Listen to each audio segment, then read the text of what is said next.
Everybody, a happy new year and welcome to our first meeting of the year, January 12th, 2016. Tony, are you ready? We're ready in the back. Okay. We'll start off today with Reverend Eddie Stiff, the First Assembly of God, and we thank you, sir, for being here.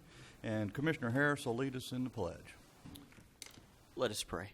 Father, we just thank you for this opportunity once again that we can just come together, Lord, and with all together in one heart and one accord, Lord. I pray for unity in this county, Father, as we have the same agenda, which is to make Putnam County the best county in the state of Florida. And Father, I pray over this business meeting today that you would lead, God, and direct it, but not just here, God. I pray for our state legislators, God, as they are joining together today, God, and as they want to make the state of Florida the best state in this nation. Father, I just pray that 2016 would be the best year that we've ever seen in this county and in this state. Father, I pray that you would lead, guide, and direct all of our officials, those that are placed in authority. Your word says that everyone that is in authority is placed by you. And God, we thank you today. Father, we may have disagreements, but we have the same purpose, and that's to make this county in this state the best in the nation, to lead the way into the future, and to give the future to our students and to our children that are coming behind us. And God, today I pray over each one of these officials here before me today. I pray over their families, God. I invoke your blessing over their life. God, I pray that you would bless them when they come and when they go. And Father, I pray that you would continue to surround them with armor bearers as they are standing in the gap for this county and as they are leading us into the future. And God, I thank you that our future is found in your hands. Bless them today. Bless this meeting. In Jesus' name, amen. Amen. Please join me for the pledge. I pledge allegiance to the flag of the United States of America and to the republic for which it stands, one nation, under God, indivisible, with liberty and justice for all. Thank you, Eddie. Thank you, Commissioner Harris. You're welcome. Okay, Commissioners, on the agenda, number 2 item is the approval of our December 8th, 2015 minutes. So moved. You got a motion on the floor and a second. Any further discussion? Hearing none, all in favor of passing those minutes, signify by saying aye. Aye. Aye. Ayes have it, and they're passed. Okay, thank you, Commissioners. All right. We've come to the public comment portion of our meeting this morning. We'll ask everyone to please put on your polite attitude, and let's start off the year in a good way. Let's have a good communication, but a polite one. And we'll start with John DeBose. I think I said that right. Good morning, sir.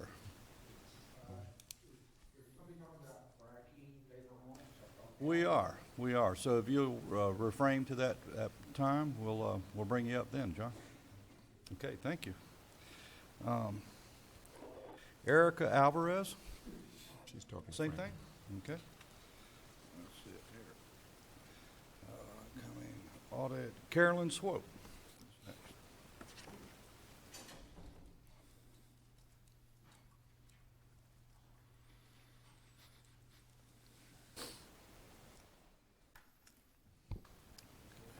Good morning. Morning. The state audit team will soon be arriving in Putnam County. As a Putnam resident, I support the November 30th decision of the Legislative Committee. I feel that we, the people of this county, win no matter what the outcome. If nothing is found amiss, we can applaud that finding. If problems are found, then steps can be taken to correct them. As for calling the audit, under Florida Statute 11.45, the Auditor General has the legal right to audit any state governmental entity. Those who might have objected simply do not know the state law. There is an old saying, ignorance of the law is no excuse. And I would like to quote an even stronger statement given by Attorney Storm Bradford. He said, "There is no substitute for knowing the law, none." I wish the Audit Committee Godspeed, wisdom, and perseverance in their quest for the truth. Thank you. Thank you, Mrs. Swope. Appreciate it. Next, we have Rick Haven. He'll be Phyllis White after Rick.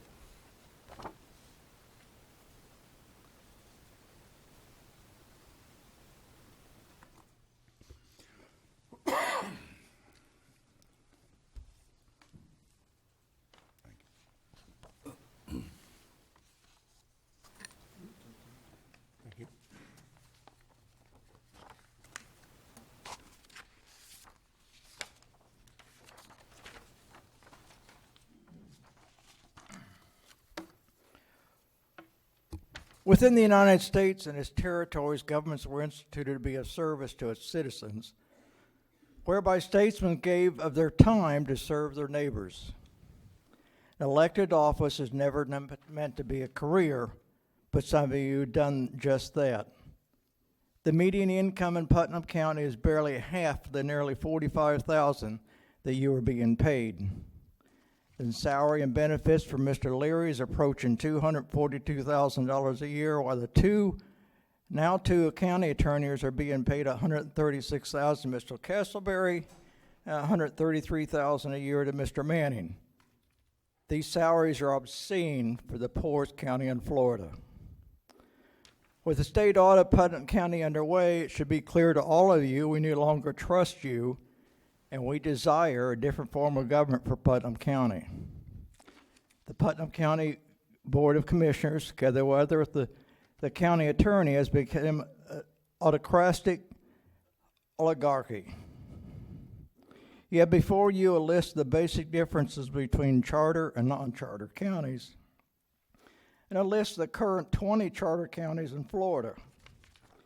You'll notice in that list, the majority of our neighbors are now charter counties, i.e. Duval, Clay, Alachua, and Volusia. Our neighbors in these counties have a voice in the affairs of the government. We do not. Those citizens may recall commissioners of the vote, hire and fire county administrators, county lawyers, school board members, and school superintendents, and set the course of their government. You are currently putting in the East Palatka water treatment system online, while expansion of the system is being continued down US 17 to San Mateo. You will notice in the list describing the differences between charter and non-charter counties, one thing a non-charter county may not do is levy utility fees in the unincorporated areas, such as you may or have done with water and sewer service fees. I've notified Representative Charles Van Zant my recent discovery, and he will be notifying others in Tallahassee.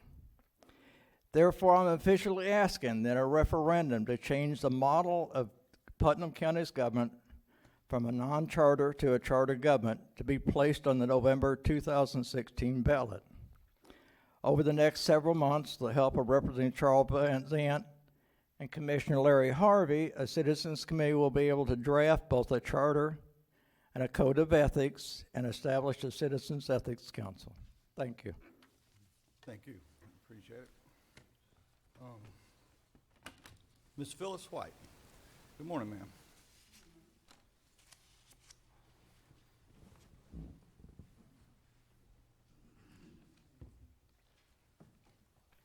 Thank you.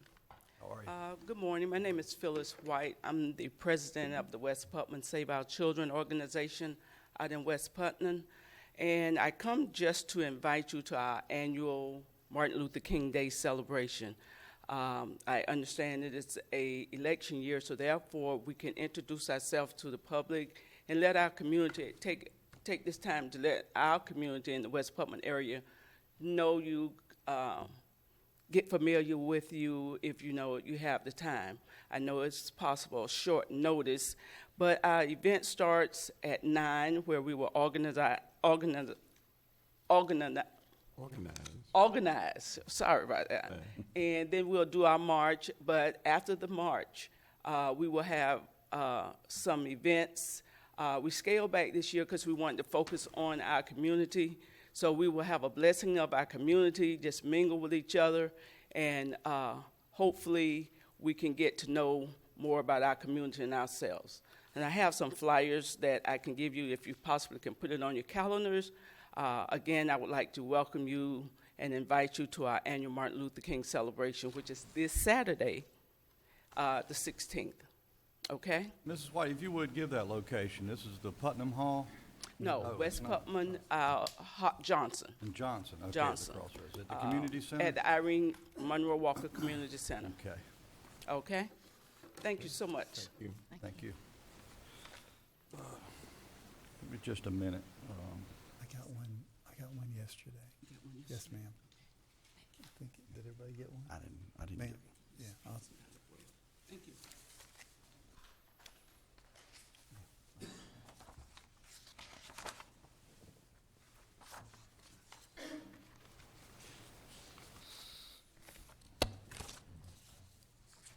Okay, Elizabeth Bacon Smith, you have two items.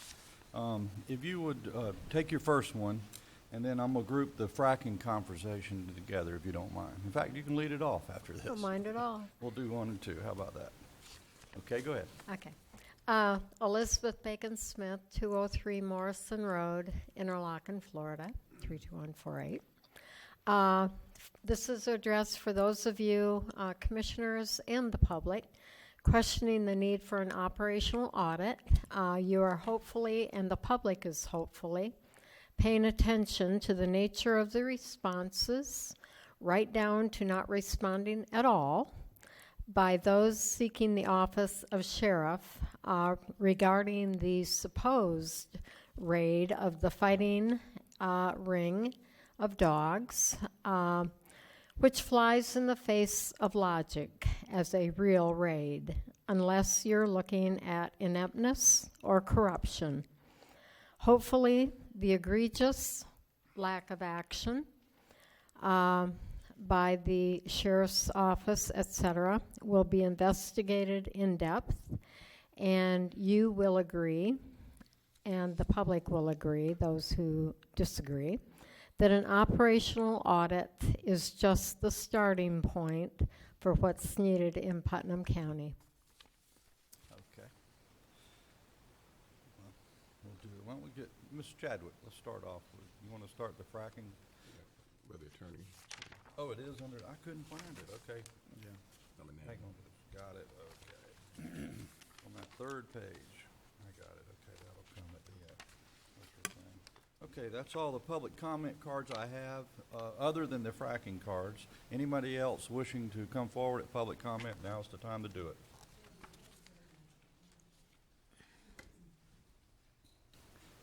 Mr. K. Moore, good morning.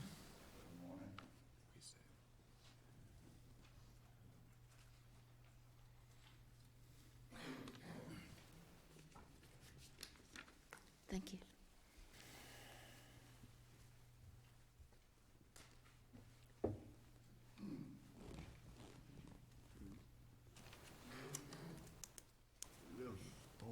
That's all right, Reverend. We all getting old.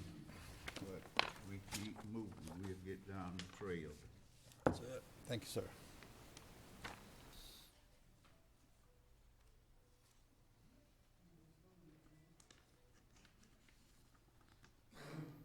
Thank you, sir. I got two. Thank you, Mr. King. Appreciate it, sir.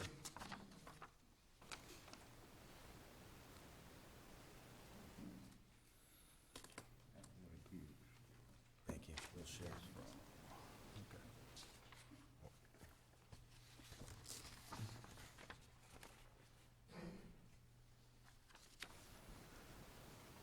Leroy Camo, 117 Gladys Avenue, East Palaco, Florida.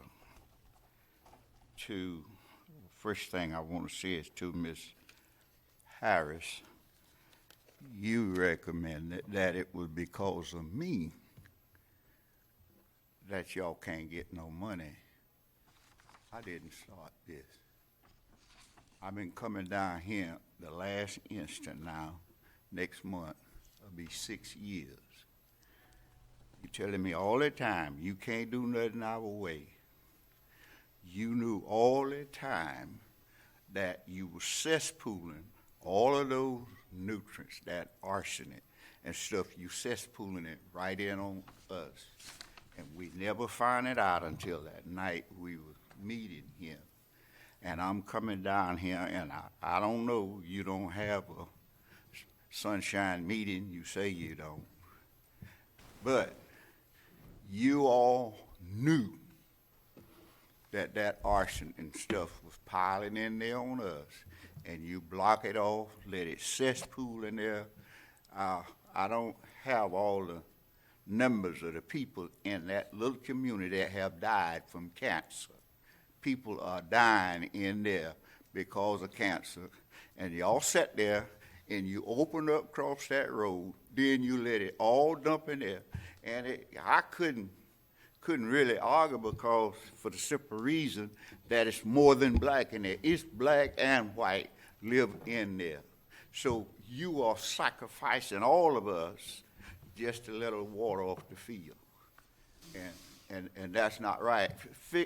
You did not tell the truth when you knew. You had admitted to the representative, Mr. Van Zandt, you admitted it, that the reason we don't open up that little strip, probably a mile, about a mile, you block it. Years ago you did it. There's a lot of technology on the market that cut down some of what these farmers are doing. But it's all greed at the bottom. They want to get that stuff in there and out. I know, I live there. They plant stuff today, and in 6 weeks they harvesting it. Cabbage that big. But y'all sacrifice us in that little community. And you represent us. You're supposed to, by law, look out for us. But y'all kick all of us under the bus. Mr. Kmore, I got to make a comment to you that by law, we cannot use that canal and dump those nutrients into the river. I didn't say anything about arsenic. I don't know if there's any of that kind of thing in there. And until that's proven, I think that we're getting a little ahead of ourselves, sir, with all respect. No disrespect, Mr. Well, no disrespect here, sir, but we're kind of jumping way out there on this. There comes a time we have to face reality. And we have. We're trying to get something done with that discharge, and I think you know we've made forward progress, and you know, if we could have your support, it would be very nice, but we're working very hard to get you resolved in this matter. I had 6 funerals in that little community last year, 2015. I had 6. I'm sorry for that, sir. But that's the reality. People are dying. When it gets bad, people have to move out until the water can recede. And I didn't know that you was choking it off over there, slowing it up. Well, the water management won't let us open that, sir. Yeah, that's the problem. Maybe Commissioner you give Harris. some people too much authority. Well, we're working on that. We're going to get change. Now- Commissioner Harris, she has a question for you, sir. May I respond? Ma'am. Okay. When I spoke to you the last time, you said we had done nothing. We had, in fact, obtained a grant so that we could use that new technology that you mentioned and do a study so that we could get approval to open that up. The grant came in halves, so we got the first half. So I was telling you, number one, that we have done something for you, and we had that study, and now this year we're applying for the second half of that so we can get the job done. And I said that because you joined that group, instead of discussing it and trying to work it out in Tallahassee, asking for the audit, all of our monies are held. People will not support us until our audit is done. So you delayed it. That's what I was trying to say. And we'll get it all done eventually, but it slowed down. And I mainly wanted to say, yes, we're working on your problem, and we had obtained the first part of the grant for your problem. Let me ask you this. When I asked about the money that was coming in the grant, I was told by the commissioner that that money was gone, needed to apply for another grant. That was what I was told. So if you tell me you got a grant, then you tell me that ain't gone, you got to apply for another one. I'm out here uneducated. I don't know the ins and outs of this business. What am I supposed to think? Where the Mr. money K. Moore, went? if you would, Commissioner Flagg has a question or a comment for you, sir, in that regard. The Dog Branch Canal issue certainly is an issue that has been on the table for a while. I believe that it's crucial that all that are concerned, including the water management, because I think when you have independent meetings and the right hand doesn't know exactly what's happening on the left, that it creates some confusion with some of the technological details that water management, because they have the scientists that deal specifically with issues related to the St. Johns River as well as tributaries and what comes in and what goes out per se. I believe that there was a discussion on the floodplain there, and whether you were along the Dog Branch Creek or whether you are in any other parts of the county. This county, as in all other counties throughout the state, have areas that are designated as wetlands and floodplains and things of that nature. And so I believe that apparently, again, there are some communication deficits that are existing. All of us want the cleaning of that Dog Branch Canal. We want everything that can be done to alleviate the flooding issues as it relates to the Dog Branch Canal. However, it appears to me that some people think that the county is dragging foot when there are multiple agencies required in order to get this done. And I believe, just piggybacking off of what Commissioner Harris is saying, no one is trying to say that the money was gone. We were saying that the money was awarded, but it was awarded so that the engineering part of the solution was done, and it was basically a two-step program to get it done. So the engineering part, the money that was allocated through the state, that money is not gone as if it disappeared. It's being used for the purpose in which it was allocated, and following that, once we know precisely what needs to be done, when I say we, I'm saying the proper agencies, then that can be done, but it does require additional money. And it's easy for all of us to think that we can just go out and do some things. Number one, engineering is required. Otherwise, we create a new problem and sometimes compound the existing problem. So you have been patient with us, although there has been some miscommunications or some misunderstandings along the way. I believe that we're closer now than we've ever been to get the Dog Branch Creek, or the canal rather, open. One last question then. Did the county know that I found out the last meeting I went out there to water management, me and Mr. Speld went, I found out then that my property is in the flood zone.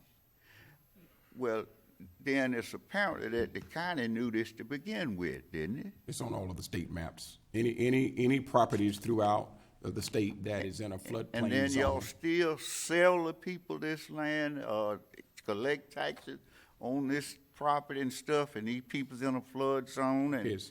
then whenever it come a big water level, then they are left at the mercy of the creek, and they just float down the creek No, sir. like these No, sir. people's up. Reverend, that is not the context of what it means when they talk about floodplain, and I think it's going to be incumbent upon us in a workshop meeting, Mr. Chairman, to make sure that we have water management representatives there so that we're hearing what Reverend K. Moore is hearing, and then if it's not clear, then the interpretation of the analysis can take place so that all of us are in the loop as to what his understanding is, and that'll move us forward. Because at the end of the day, you're not wanting anything different than what we want for your community and the other communities.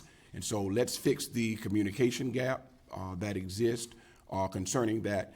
But for whatever reason, there is progress being made, and that is our commitment to this project. Thank you. All righty. Okay, anybody else from the public this morning? Public comment? Yes, ma'am.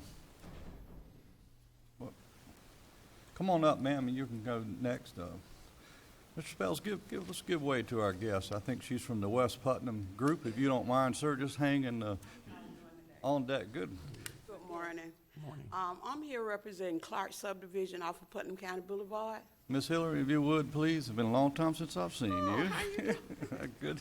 My classmate. Yes. How you been? How you doing, Chip? Doing fine, thank you. If Okay, you I'm would, concerned- state your name and address for the record, though, Miss Okay, Hillary. my if name you is do that. Hillary Leonard, and I'm here representing Putnam County Boulevard, the residents at Putnam County Clark subdivision. We appreciate you all putting the track through. We really do. Trail. But our complaint is the fact that it's a separation when it comes down to cleaning. It has a lot of bushes on both sides. And when you get right there to Cracker Swamp Road, if you look to the right, you see the county works, that they do work. Because you see it clean, clear, and everything. We have children that catches the bus at that corner, which is my grands and other residents in the area. What we asking is the fact that the same attention that is paid for the right side of Putnam County Boulevard be paid to the left side. Because right now it looks as though we're being neglected. And we've been neglected for years. This is not anything that just coming up. This has been going on for years. We have water issues in the area around the curve on Putnam County. There's water issues. I can understand what Mr. Kamo was talking about because we're going through the same thing when it rains. What we would like, we appreciate the track, but we would like to be able to feel safe on the track. My grandkids have to walk down Putnam County, and when cars come, there is no speed limit. When they're walking, going to the bus stop in the morning, or my grandson is having to walk where he used to, having to walk around to that curve. We would like to be able to have that area clean. We live in a community that pays taxes, and we've been paying taxes for a long time. Some been paying more than others, but we would like to see our tax dollar go to work for us. I understand you all have things and issues that you are having to address because I can hear it right now. But a simple thing as having the prison, them same prisoners that was on Putnam County Boulevard last week cleaning, we would like those same prisoners to come and clean our area. Cut some of them trees down so I can wave at Miss Hattie Rogers across the street or even wave at Lil John. I mean, we want our community to look just as good as it does round on East River Road. And if it's a problem, then maybe we need to find out how we can address this problem and get it fixed. I would like to have a path in the middle there somewhere so my grandkids can get up on that path and go and catch that bus safely. Okay. Other than that, then maybe we need to cut back on our taxpaying Okay, we'll and take it. hire us an engineer to come in there and do this for us. We need to walk out there and let's determine. I suggest what is- that. I Okay. suggest I'm gonna invite y'all to Clark subdivision. How about that? You can't invite but one of us at a time. Which one is the one I can invite? Oh, first. how you doing, Mr. Carr? Doing well, thank you. I'm gonna invite you to the house. I'll even cook. Oh, my. Wait a minute, I want to go. No, Jeff, you ain't got District 3. I come. So when can I expect to hear back from you all? If you'll leave your contact information, if you'll fill out a card, it would be I nice will. that way we have. I'm just learning. Yes, ma'am. I And it's mean, perfectly you'll see fine. my face again. Yeah, don't- I I'm was learning the riding process. the area. I had a couple of other calls from Okay. citizens along the trail in front of and down Putnam County Boulevard as well as Okay. Cracker Swamp. And just a couple of days ago, riding it and evaluating. We do have issues that we are discussing in this meeting today Right. about mowing and processes and things of that nature so that we can be more efficient. We recognize and realize that this past year has been a trying year. In previous times, we have not had all of the check and balances that we feel we needed there, and we're working to rectify that. So thank you And for I your patience. appreciate that. Yes, ma'am. Okay, so I look to hear from you. By all means, you leave your information, I and we will. will certainly connect. I will. Thank you. Thank you, Nice Hillary. seeing you Thank you. again. Yes, Good to ma'am. see you. Yes, ma'am. You too, man. Okay, thank you, John, for doing that. John Spells, 106 Citrus Lane. I got several topics, but I'm going to get back to what she was talking about. And, it's kind of sad to know that y'all would actually take the time and put a crossing in front of the road department, and put a little concrete sidewalk when you got various areas in East Palacios right on Lewis Briar Road. Mr. Flagg gave a Band-Aid excuse of saying they're going to pave a road going straight across Lewis Briar Road to get over to Putnam Boulevard. It used to be a wooden little plank to get across the ditch. Now they got a 2x6 to actually get across the ditch. But then you can take last week and install a path with concrete for the road department to have perfect access to the nature trail. Then they go out there, they done mowed the grass. The inmates was out there picking up paper this morning, but then you get farther down where people actually live, ain't one thing have been done.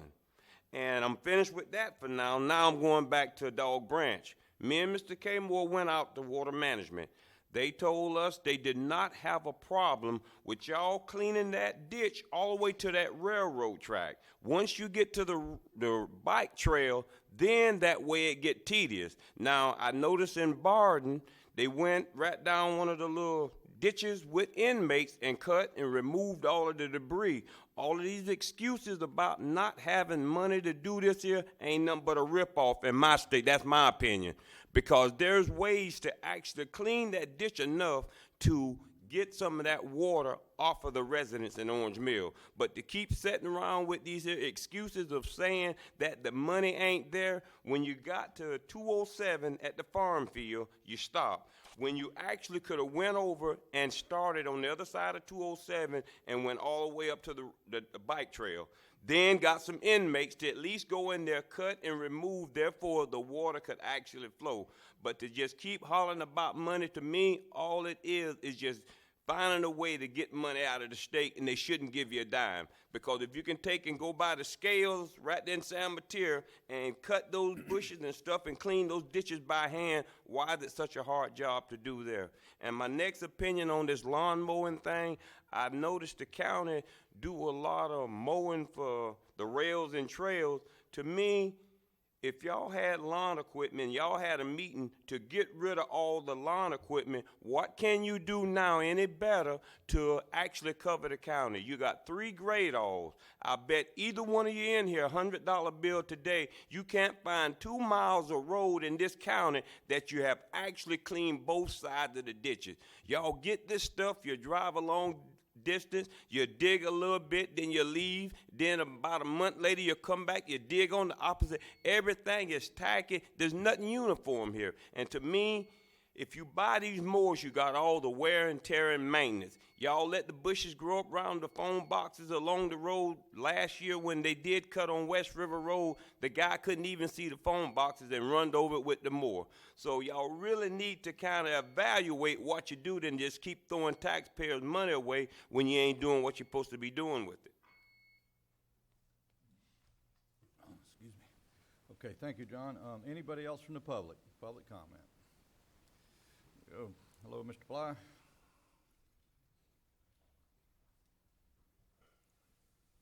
Good morning, Robert Bly, 116 Sand Lake Drive, Pomona Park, Florida.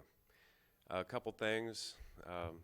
We had a meeting last night. Mr. Filippi, I hope I'm saying it right, has a problem with drainage on the Yelvington side of, it's behind his property. Everything from 17 comes down onto his property, and he has 2 8-inch pipes that run out to a ditch in the back, and the ditch hasn't been cleaned in 7 years. Mr. Chairman. Yes. Just for a point of order, who is we that had a meeting last night? We don't have a clue who you're talking about. Who is the we? Okay, we had a Tea Party meeting last night. Okay, if you would, Mr. Bly, that's, if you could give that, if that's a request for Public Works service, let's give it to Public Works. Yeah. If we could. Okay. That'd be All great. right. Anything for the overall good, the county. Okay, now I have a question. Ms. Harris was kind enough to say that those of us who went to Tallahassee have caused the county of Putnam County to lose all of their future grants. That's not exactly true, No. but. Okay, maybe I misunderstood. I don't think she said that, yes. Okay, so as far as I know, we haven't lost the ability to get grants. Nothing that we've already been given has been changed. So I'm not too sure that we deserve that much credit, but I appreciate it. Thank you. Okay, thank you. Anybody else from the public?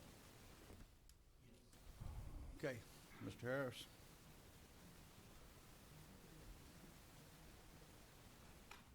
I'm Lloyd Harris. I live on Paradise Shores Road in Crescent City, 105. I have several things. First of all, I just want to make an observation. The lovely lady that came up here and talked about needing help getting her neighborhood cleaned up is a fine example for all of you, for all of us, that you catch more flies with honey than you do vinegar. If you had the attitude that she displayed, she's probably going to get some attention and get something done. Now, you can be hateful, and you can, Mr. Haven suggested that maybe we need to get rid of all of you and go to a different form of government. I would suggest that all of you just take a powder. Quit, go away. Let Mr. Spells run the whole county. He's got an answer for absolutely everything. Order, please, order. You people, I know for a fact that you work. I'm kind of close to one of you. I know you're out there and you care. But this attitude that some people display in here, they cannot wait to jump you, to accuse you of doing hideous bad things. And I just don't understand why. Now, Mr. Haven used to be, it was the landfill. But now he's come up with a new one. Is he just totally negative? Is that all he can do is be negative up here? Is there absolutely nothing good about Putnam County? Anyway, that's all I've got to say. I really would appreciate it if people would just stop being so dadgum negative. It's wrong.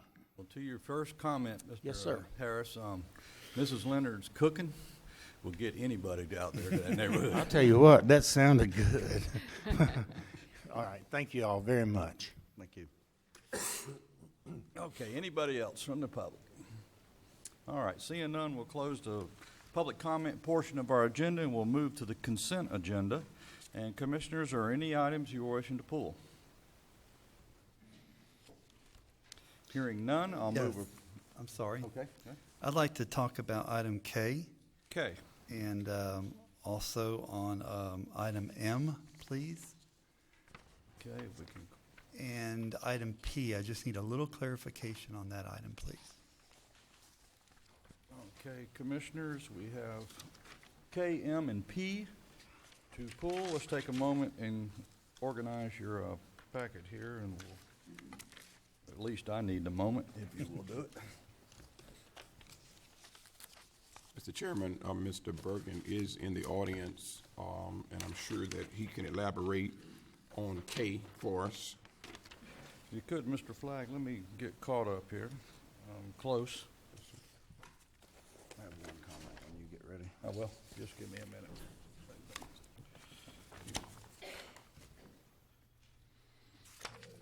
Yes. And, Mr. Bergeron, if you could make your way to the podium, please. Give us just a moment before you start.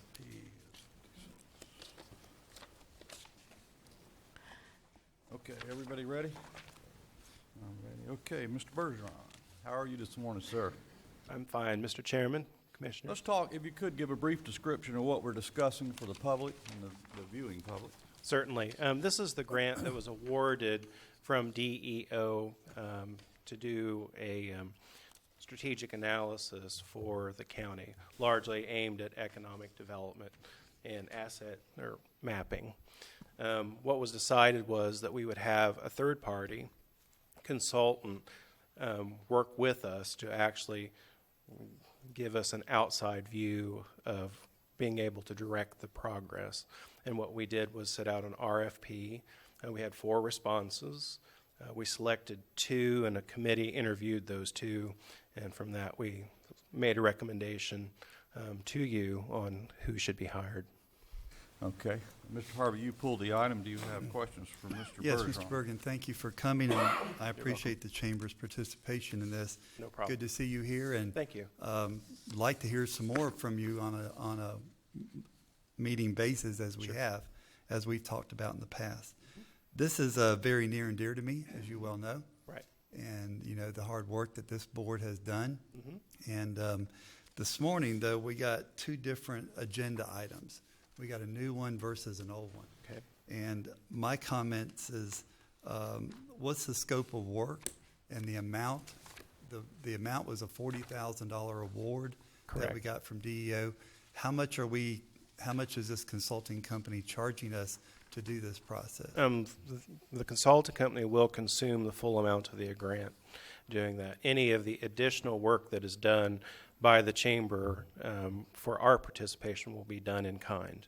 Okay. So actually all the extra coordination locally, that will be done by us, and it will be done in an on-kind basis. Now, to go back to something that we talked about earlier, and we all can't look in a crystal ball and forecast negatives or positives by no means, but we knew, and I've known sitting in Tallahassee with these people, that this is just a part of what we're going to see. This 40,000 could actually grow into 3 times or 4 times that much when all the partners come to the table. Is that still the understanding you have? What will come out of the actual process is an update to the strategic plan. And out of the strategic plan, those items that we can implement, certainly if there are grant opportunities to move some of those items forward, we will seek those. Just for the public, this is a competitive Florida grant. Yes. And basically, they're going to come in here and do some asset mapping of what our assets are, what our deficiencies are, and how we can, as a community, where we want to go forward and what we can do to partner with those people to move Putnam County forward. Is that? That is correct. It actually helps us update, the current strategic plan so that we actually have a roadmap using the assets that we have to help create more jobs, attract more companies, and improve infrastructure and things that we need to help the county grow and continue to thrive economically. Mr. Bergen, thank you so much. This is a huge step for Putnam County. I look forward to the outcome of this. Thank you. Thank you, Mr. Chairman, for the time. Pleasure, Ron. Appreciate it. Thank you, Mr. Chairman. Okay, item M, Commissioners. Mr. Harvey, you pulled it. Yes, sir. Thank you very much, Mr. Chairman. I have some concerns. This is the submerged land down in Paradise Point. My question is only this. Right now, this is to dump the excess effluent into the St. Johns River, which we're currently doing now. Is there anything on the horizon that would allow us to not do that as we go forward, in years to come, with maybe the extension of the sewer area down through that area could grab that effluent? Yeah, if you would like to discuss that in a future workshop, I would, certainly entertain that in this coming year. It's not a facility that dumps the extra effluent, not to correct you, if I do with respect, but in the case of that 100-year storm or overcapacity of any reason, it would do that. But in its normal operation, it's cleaned. Right. It's a process, a treatment plant. But yes, I'd be glad to. I think that's something we got to look at, because when you go down to that area, the water level and the land level is pretty close. I mean, We'll be fine, but very if close. Mr. Havens successful in stopping our sewer, we won't be able to do that. So I just want to bring that up. All right. Any Thank other you. comments on that? No, sir. That's all I had on that issue. Okay. Mr. All right. Chairman? Yes, Pete. Yeah, on P, people hear us talk a lot about the SCOP and scrap money. I thought this would be a good time for Mr. Jacobitz to come forward and explain how this came about, where it comes from, and just give everybody a little better guide on what it does for the county, and that it is state money. That is correct. Good morning. Good morning. From time to time, the county asks for funds from SCRAP and SCOP programs. These are state-run programs through the DOT, and the SCRAP is the Small County Road Assistance Program, and the SCOP is Small County Outreach Program. And they each have different activities that you can do under these programs. And under the SCOP program, we generally use those funds for paving dirt roads, but they're also available to be used for resurfacing roads, whereas the SCRAP program is primarily used for resurfacing roads. The county each year in June tells the state which projects we would like to see paved or resurfaced under these programs. And we generally ask for them in June, and July or August, after the state has their fiscal year beginning, they'll tell us what they've programmed into the coming 5-year work plan. And the state, what they call gaming, they move funds back and forth and allow projects to go forward. And typically the county finds out about its request 4 or 5 years in the future. So if we ask for something, the county will tell us a month or two after we ask for it, okay, you're going to get it in 4 or 5 years, if they tell us that. Sometimes we don't get funds allocated at all. But something new happened last year. In the SCOP program, the state of Florida realized that there are a lot of municipalities out there who are not subject to be able to get funds from these programs. And to get funds out of either of these programs, and there's 2 or 3 other programs as well, you have to be LAP certified. And what that means is a local agency program. So what it allows is certain municipalities and counties to receive funds from the DOT to spend them. And in District 2, in our area of 18 counties, there are only about 6 municipalities and counties that are LAP certified. Putnam County is one of those. And because we're LAP certified, we're able to get funds that would not necessarily come our way. So we've got a lot of funds to do projects for paving and resurfacing that we simply don't have in Putnam County. And as a result of the LAP certified agencies and lack thereof, the DOT put out a letter and they sent it to all the agencies who were not LAP certified, which were the towns and municipalities in Putnam County, and asked them if they would like to have funds under the SCOP program. And that was about March or April last year. They sent these letters out. And some of our municipalities responded. We know Pomona Park and Interlochen did. And we have a project for Interlochen that's going to be coming up in the near future that we hope to allow them to get some funding. So the DOT allocated funds for these non-LAP certified agencies to be able to get funds. However, they have to go through a LAP certified agency, which is us. So in this case, Pomona Park was allocated some funds to resurface Kuhn Avenue. So we're going to manage that contract for them with the funds that were allocated for them. And that's how this is going to work. So this is a brand new program. They asked for it last fall, not at the same time we did, but last fall, DOT approved it, and now they have funds allocated. Thank you very much. Appreciate it. Hope that Mr. clears that Chairman, up for some people. Questions for Mr. Yeah, Coker? I have one. It's a little different than what you just said, and the town of Interlochen is doing their own program outside the county and not using your services for that. And that's another program. They're getting funds out of another program It's a as scrap well. program, you're right. It's a municipality one. It's $1.4 million. My only concern here is that your department's already overworked, and the town of Pomona Park is a municipality. They could do this on their own without our help, but we're going to front the money, and then they're going to pay us back. And that's my only concern with that. The town of Interlochen, $1.4 million, they're doing their program.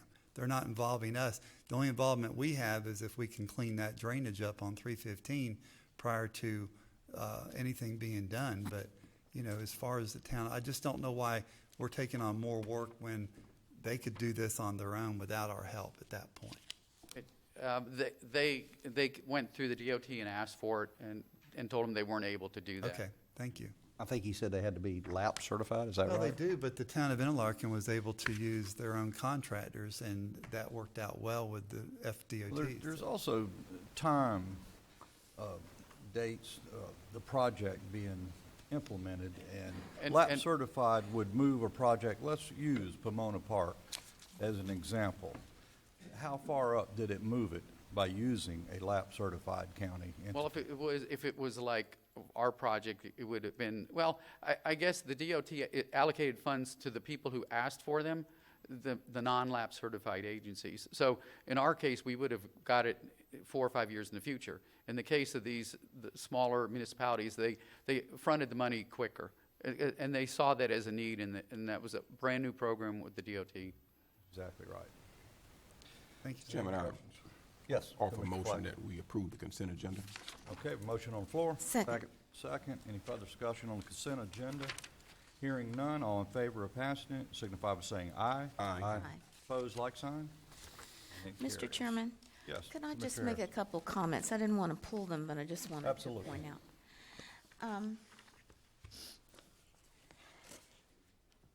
Item G is Keep Putnam Beautiful, adopt a byway litter removal agreement.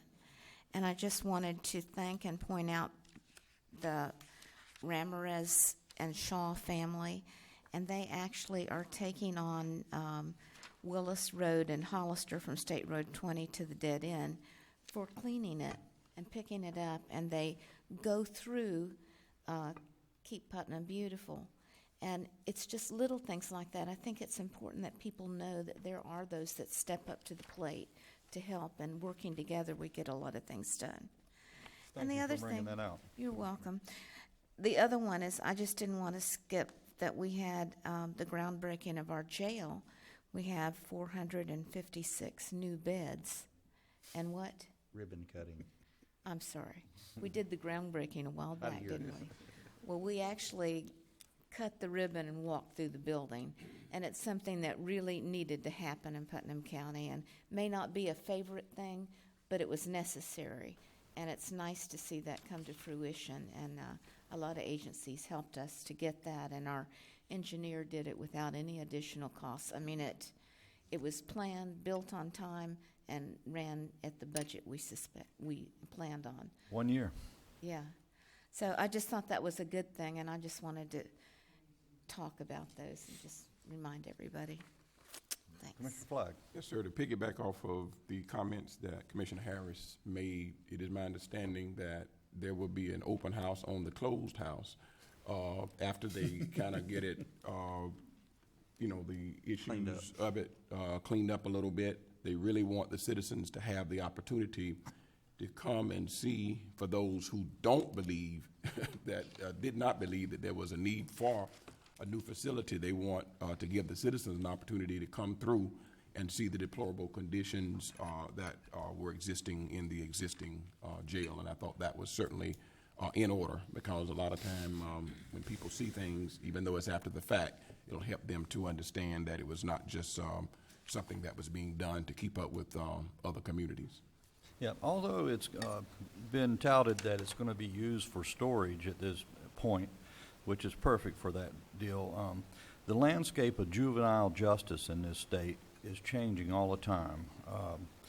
Physically constrained counties like ourselves, we've been held harmless, and we get additional funding from the state to help deal with that. But our clerk of courts here, Mr. Tim Smith, and I think he can attest to the fact that it seems to go through a change every couple of years. So, in the future, what I'm trying to say is we could bring that out of the storage situation and change it to a juvenile facility. It's very possible, saving the taxpayers of this county a whole lot of money. It could serve for that purpose easily, but I think we're okay for right now. From what I'm seeing, Mr. Smith, we're going to be okay here, aren't we? Well, you're exactly correct, and you never know how the winds of the judiciary and the legislature are going to blow with local responsibilities for those housing needs, and it certainly would be an option.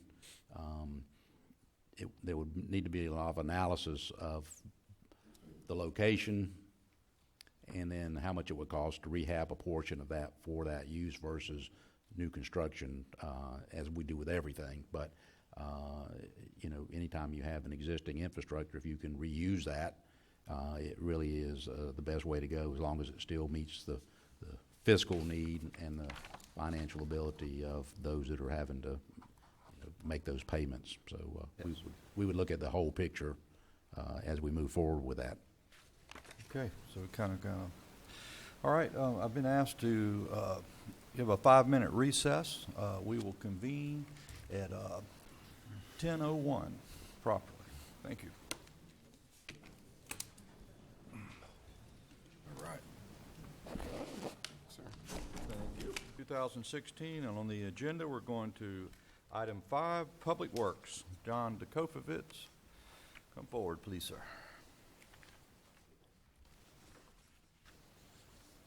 Good morning again. Good morning.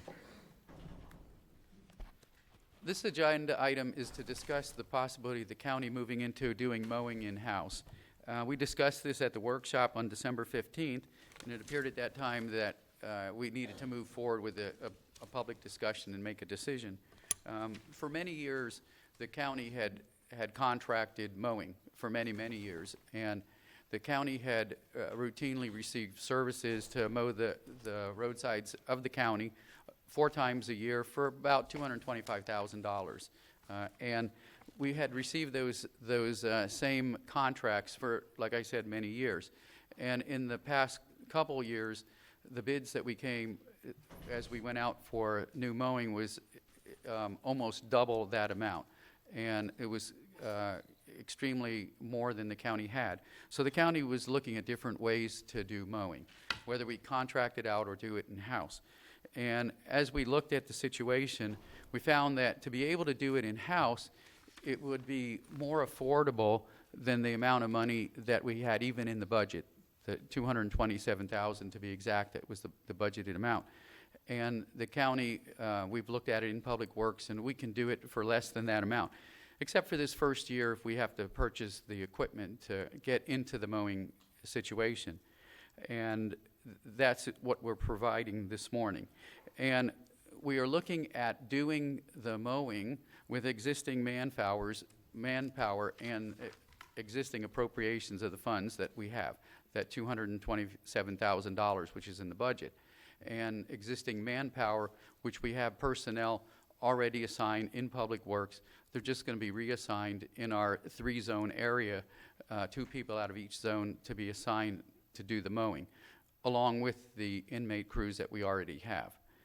And so we're not adding any manpower to the county budget, using the existing county funds to be able to do the mowing and pay for the expenses of leasing the equipment after the first year. And I'll go into that a little bit later about how much equipment we're going to have to lease and be able to do that.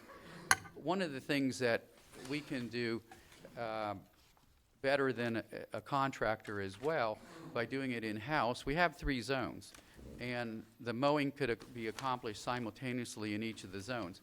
Instead of a contractor doing the entire county in being responsible for the entire county, our mowing crews, 3 of them, would be only responsible for 1/3 each. And I just want you to know, as we talk about the equipment, as we're going to get ready to purchase it, we've got the best price that we can because we purchase it off the sheriff's contract or other better sources of contracts that have already been bid. So we know the prices, we know the costs. And much of the equipment that we are going to purchase, that we plan to purchase, will be coming from local vendors. And I must reiterate that the funding that we're using is already appropriated, is coming from the transportation budget and the Better Place plan out of the appropriation which we already mentioned during the budget process that was going to be allocated to Public Works to purchase equipment. And what we are requesting at this time is to be able to get approval to do this so we can move forward now to purchase the equipment so that it can be here in time for the mowing season, which generally starts like the end of February or the beginning of March. And your agenda item is on page 76 and 77. On page 77 is the list of the equipment that we would like to purchase. And you can see as they are listed there, some of them are coming out of the general fund, and that is the remaining funds that we had out of our mowing budget for this fiscal year. And the Better Place plan equipment is coming out of the Better Place plan appropriation that we mentioned already in the budget process that was allocated for us to use for equipment purchases. So, Mr. Kofovitz, are you saying we had about $25,000, give or take, left from the previous year mowing contract to purchase those first 3 items out of the general fund? Is that what I'm looking at? We actually have more than that. That's what I thought. 114,000, correct? All right, so it's, Commissioner Harvey says 114,000. I guess what I'm leading to, are we going to use any of that money to pay down on the tractors instead of Better Place Plan funds? Is that possible? Or do you have other ideas for those monies? That is a possibility, but it leaves, when we let me see if you can find the funds, out of the operating funds, after we pay for the purchasing of those pieces of equipment, there are, actually, when it's all finished, there's about $1,800 left. So there's not an additional funds to be able to pay for, to buy down those tractors, the lease payment. Mr. Harvey's 114 and your amount are way apart. That's not what he was saying. He says after he purchases the equipment. So there was 114,000 left at September 30th of 2014 or 15 that was left in that line item of mowing. And we all knew that because that you cut back on the mowing contractor and didn't allow him to continue the cuts that was there. So my point, that's where the 114,000. Well, you just answered my question. We had the massive mowing after the Right. That's where that money went. Okay, now that we're clear on that.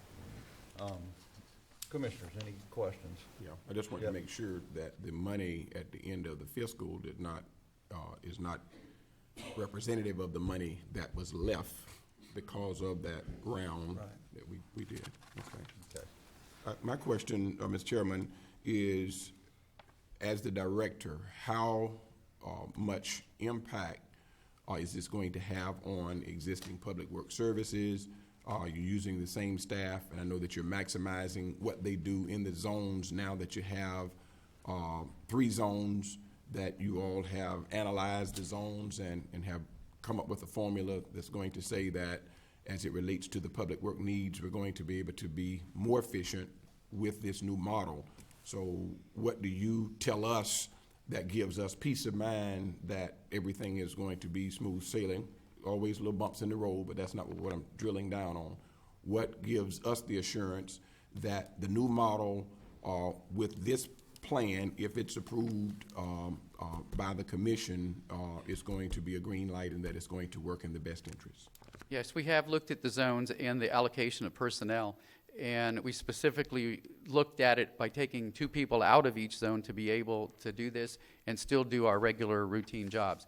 By reallocating the personnel that we had in 4 zones into 3 zones, it allocates the manpower to be able to do more in an area. Even though the area got larger for the 3 individuals, they have more personnel available to accomplish tasks. So they can move people to task and get them done quicker by having the personnel available.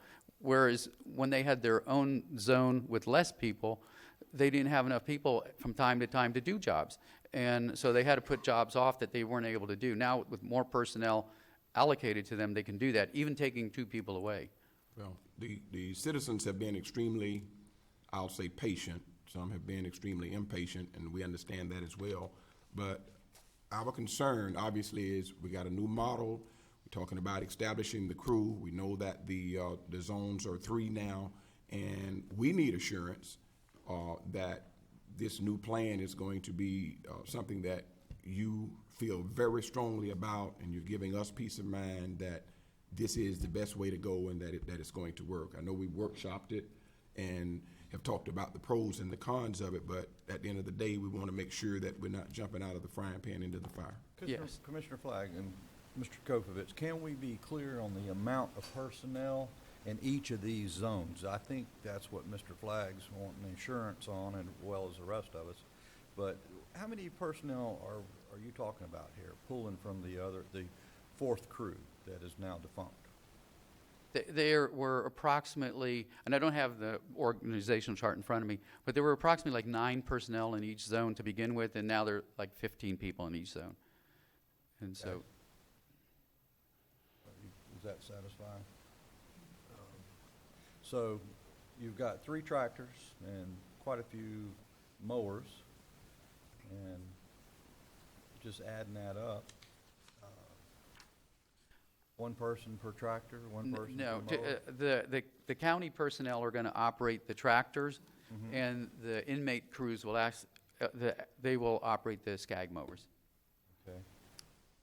Mr. Chairman, Yes, Commissioner Harris. what's the second person going to do? We have boom mower as well. So we're going to be doing boom mowing with 3 boom mowers. Right. Is it necessary to have 3 boom mowers in this county? It's probably necessary to have 6 or 9 in the county. Really? There's that much work to be accomplished. We just heard from Mrs. Leonard talking about the trees and things there that need to be cut back. That's types of things that the boom mowers could do. Mr. Chairman. Yes. They use those boom mowers to mow outfalls and not just roadside. They have so many uses where you can reach up high and cut stuff down that human labor can't do. So they have multiple purposes. Those boom mowers are going to be very beneficial.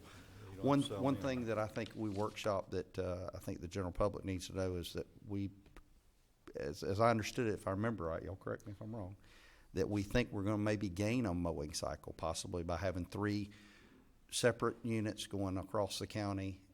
They'll be able to catch up and start again from their starting point and go through. That's correct. Okay, an area I have concern about, if we can move to it, is the risk management. What kind of training are we having? Does it parallel FDOT standards? How do we keep from getting people hurt? Well, we obviously, when the equipment comes, we will have training for them, and most all the other equipment they have already operated. Okay, so you're feeling pretty confident there? Yes, it's all well within their job classifications and their abilities. Primarily to tractor operators and even inmates, keep them safe on these little SCAG mowers as they're doing around signs and stuff, very close proximity to the road. I mean, do we have a training program for those folks as well? Well, we do, and the DOT, the inmate crew officers do their own training as well. Oh, that's good. Commissioner Flack. I think 3 things I drilled down on: effectiveness, efficiency, and excellence. And I know if we do not have a plan, we have a plan, and it's one that will fail. So my hope is that in the Public Works Department, that it's not a lot of pulling from, so that we can make up our excuses as we go. Under the reorganizational plan, I know that if staff is being pulled over here and over there and over yonder for various different projects, that is not going to work in our transportation meetings as to why the citizens are in an uproar.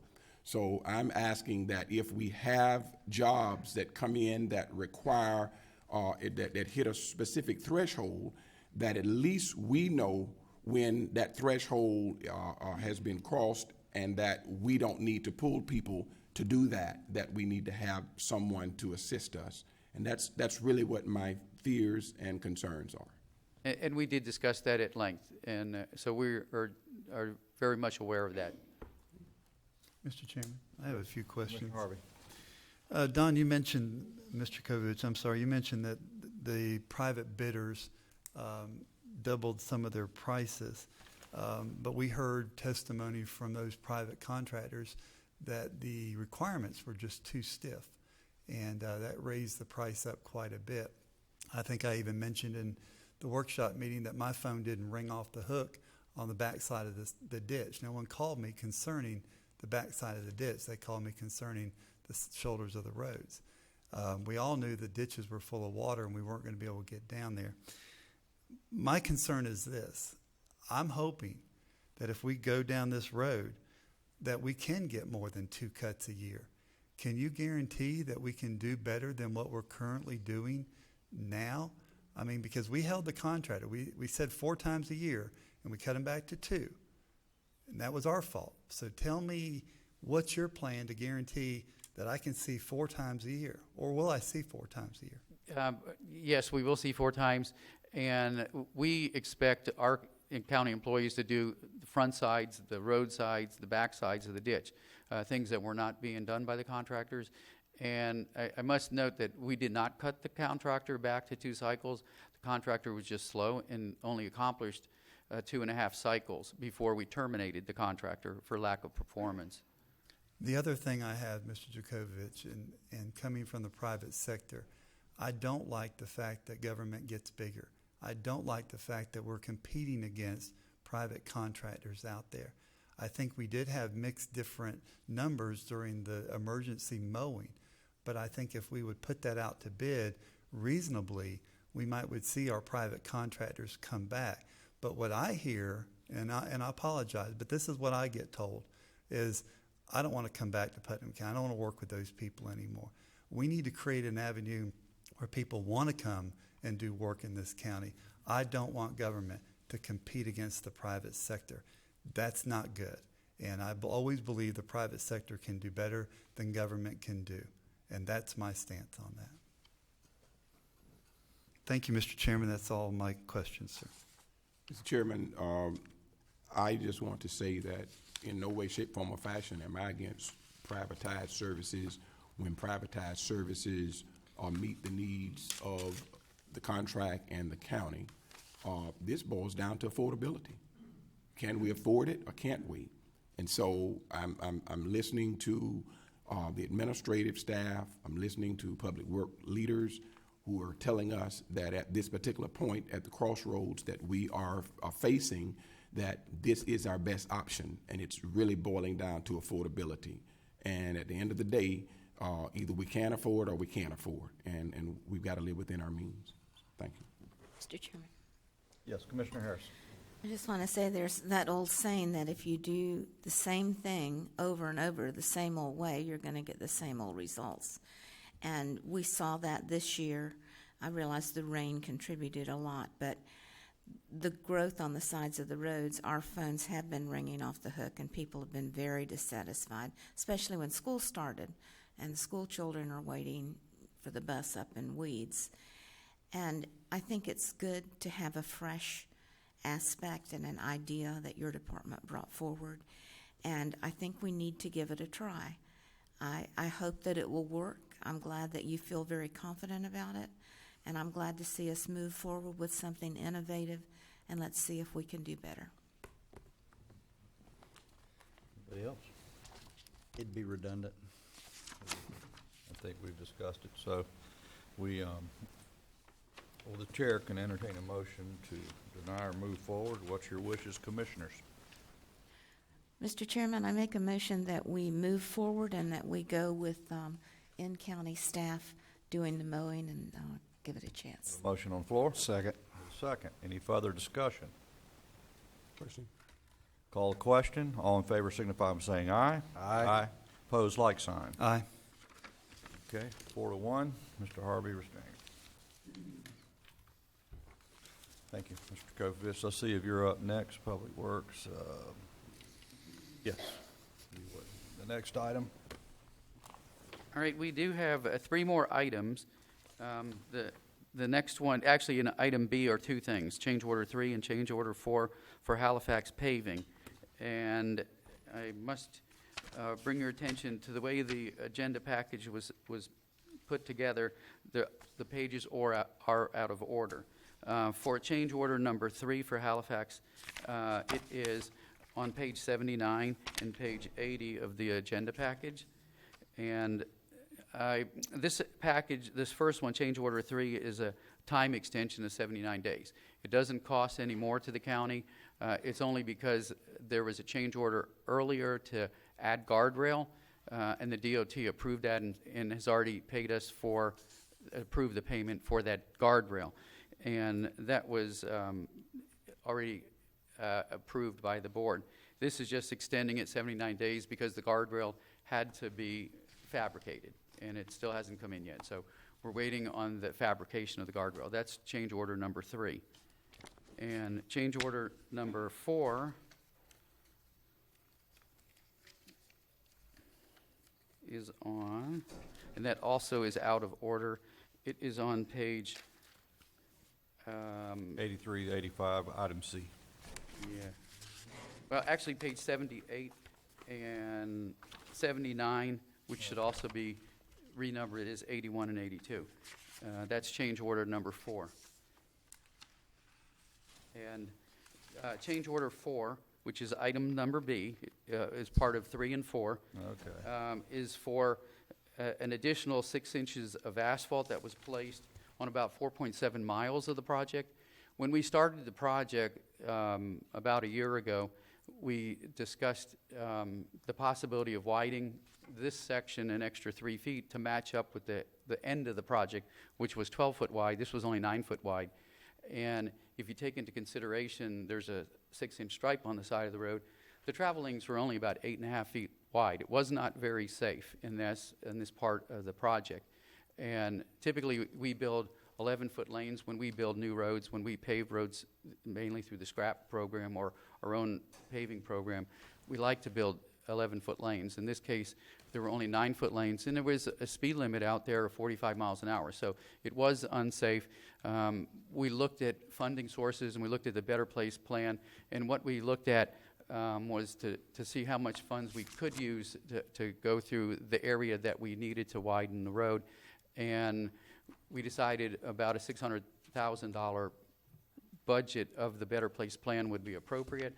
In this case, we did it for much less, $143,000, and that's what this agenda item for is the extra asphalt, just to widen 6 inches, which made the lanes 6 inches wider. Any questions for Mr. Kovovich on this process? I do, Mr. Chairman, thank you. Mr. Kovovich, you've already done this work, correct? That's all down? That's correct. Contractor's done. The board doesn't approve it. What happens then? At that point, I'd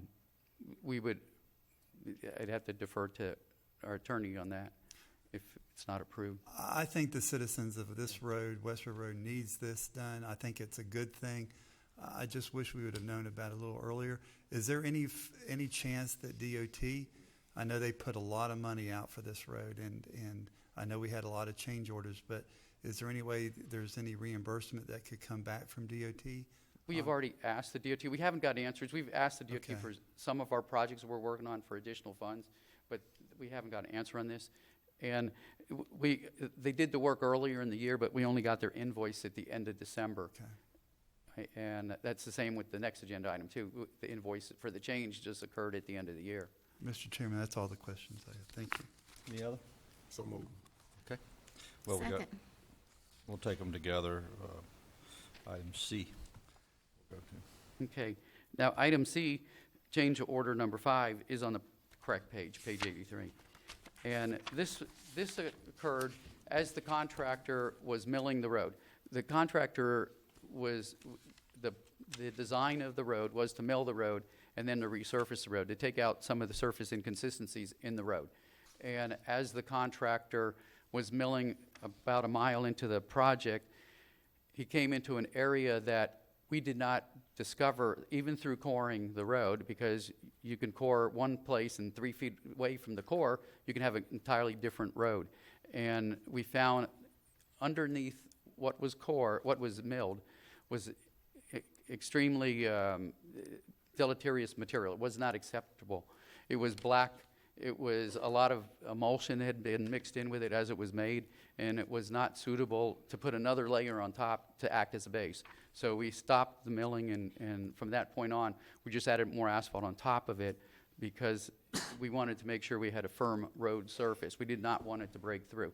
And had we milled the good road surface off of it and used what that black material was underneath it, it would not have supported the traffic. And the extra asphalt for that came to a price of $126,432. And that extra asphalt, I mean, in your opinion, that's better than a top-notch road base that you would normally use, isn't it? Right. Using the existing It's an unorthodox asphalt. way of doing it, but it's Right. very, very good. Right. Okay. I don't think you had much of a choice there. All right, questions for Mr. Kovovich? Mr. Chairman, I'd like to move approval for items B and C. Okay. Items B and C. Have a second. Second. Any further discussion? Hearing none, all in favor signify by saying aye. Aye. Opposed, like sign. Thank you. Mr. Thank you. Chairman, before Mr. Jacobitz leaves us, could we get an update on the FEMA work being done on 309C and when a completion date could be. I'm getting a lot of calls about that. That's a real Front page inconvenience. news today. Yes. I hadn't read this morning's paper. And I'm going to defer to Mike if there's anything different than what I said in the newspaper.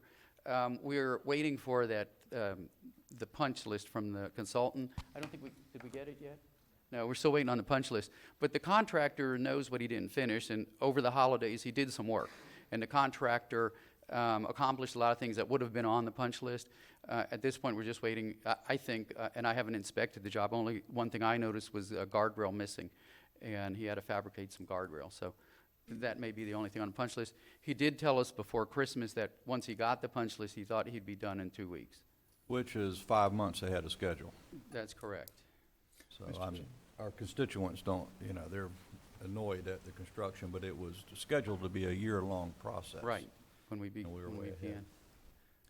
Okay. Mr. Chairman, Yes. Mr. Jakovovich, as you know, we've been out there, and you sent me an email concerned with some of your concerns, and I read the paper today, but you said the concern that you had was the contractors etching in the road with some material that you didn't know what that was, that would tear up the road. You sent me an email concerning that.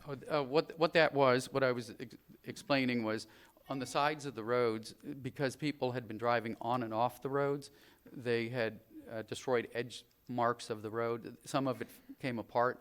And I believe the contractors fixed all of those areas already, because I've seen patches on the road.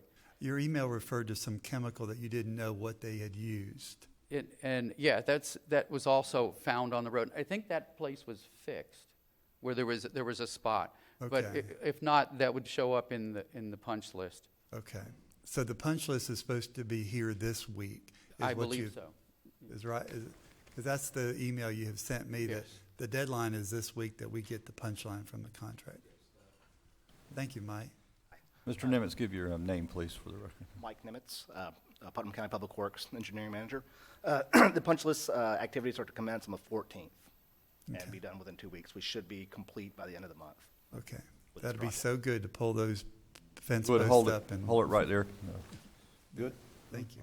Commissioner Flagg? Yes, 216, I think there's been some communication about that, and for the benefit of the public, as well as those that are contractors and employees and staff at Georgia Pacific. We know that that road is very heavily used, and it is a part of economic development and for our entire county and region. Can you give an update just for the benefit of the public on that as well? Just a brief update on that. We've met with the DOT a year or two ago about resurfacing the road and making safety improvements, because we had heard complaints from Georgia Pacific and some of their employees about the safety of the road. It's just a 2-lane road. We would have liked to have put in some extra lanes, possibly a turn lane in the road, and safety shoulders, because there's no shoulders there now. And a lot of the trucks are parking off of the road, and as they pull on and off of the road, they're destroying the shoulders as well. And we wanted to make all those improvements. We talked to the DOT about them. We got the grant from the DOT, and come to find out, the grant is only allowing us to resurface the road. Now, we've gone back to the DOT. Like I mentioned, we're going back to the DOT on some other projects asking for additional funds, and 216 was one of the projects, because certainly the Georgia Pacific folks would like to have some more turnouts and turn lanes and holding areas on the road so vehicles can be in a turn lane while other cars could pass them safely. Okay. And that's what we'd like to do. But Well, I want this commission to put a little bit more muscle behind that. This is not about that Georgia Pacific would want that. This is a necessity. This is about the safety factors that exist there. And whatever needs to happen, this commission, the administration of this county, need to be fully behind making sure that 216 is safe, not only for the turning purposes so that there are no additional accidents incurred, but the drop-off. And at the end of the day, this is a county road. And we've got a lot of people who are making sure that Putnam County's economy is as stable as it is, that have to travel that road 24 hours a day, 7 days a week. And so I want to make sure that we as a commission, and then, of course, our chair is a part of transportation committees in the region and all of those things, but whatever we need to do legislatively to help the DOT to understand how important this issue is, because it doesn't make sense to piecemeal it. We've got to have a plan to make sure that this is priority and that it is moved forward. And so we don't want just Public Works Department making a telephone call and it's going back and forth. It needs to be on our level. No. That's right. Commissioner Actually- Flagg, go ahead. If I could just make a statement to him, then Commissioner Harris. I've asked Georgia Pacific to attend our transportation workshop at the end of this month. I think Mr. Terry Hadaway will be in attendance, and there we will further coordinate our efforts and possibly employ some additional lobbying through Georgia Pacific. And I'd like to remind everybody that that road is part of our intermodal transportation, where we take in our airport, and it's all to do with economic development. We have that road, it goes through our industrial complex where we pick up rail, and it goes on to our port. So we have three modes of transportation there that are very, very important when it comes to moving goods and services and creating jobs for our community. So it is a priority. It will be discussed. Commissioner Harris, thank you for letting me jump ahead. Well, sure. When the governor came to town that time and he let us have comments, that was what I went in and talked to him about. And he understood explicitly about what it was we needed and that it affected jobs and keeping the industries that we have. And he's the one that moved everything forward. But I don't know what happened in the translation. We were at least going to get a turn lane, and at one point we were thinking about getting 4 lanes. Yes, that's true. That was another grant that we had requested, was a 4-laning of the road. But in our discussions with the DOT, we asked them everything that the Georgia Pacific people needed to make the road safe. Tell them the governor said. Yeah, Yeah, he did. And we need that point to be expressed and to go further. And I think that if we're not going to get it done by DOT, that we need to move some things around to make that one of our priorities, that we spend some money and too, if we need to. For the Transportation Committee meeting, if I may interrupt, we're going to have some numbers for you, the difference of what they're given and what we need. So we'll. Okay, we'll and with know. that given, we have a local representative that we all know that was just reappointed to the Transportation Board on the state level. I think that we'll bring Mr. Browning in and see if we can enhance or realize what we would like to see out there, as well as our corporate partner. Okay, very good. All right, so I look forward to that workshop. Yes. Could you bring some conceptual drawings Yes, too we at have- that we'll have meeting? some Okay, maps. good, thank you. Real briefly, Mr. Chair, for everybody to know, 216, that's just the Mill Road. The Mill Road. That's the Mill Road. Very important road.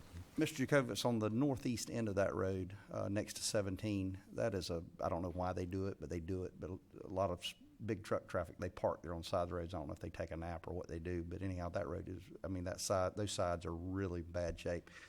I think we need to go ahead and do a public service request and go out there and put some material up and down the sides of that and make it a smoother transition on and off that won't tear up the edges of that road as bad as it is right now, because it's big potholes on both sides for probably several hundred yards there.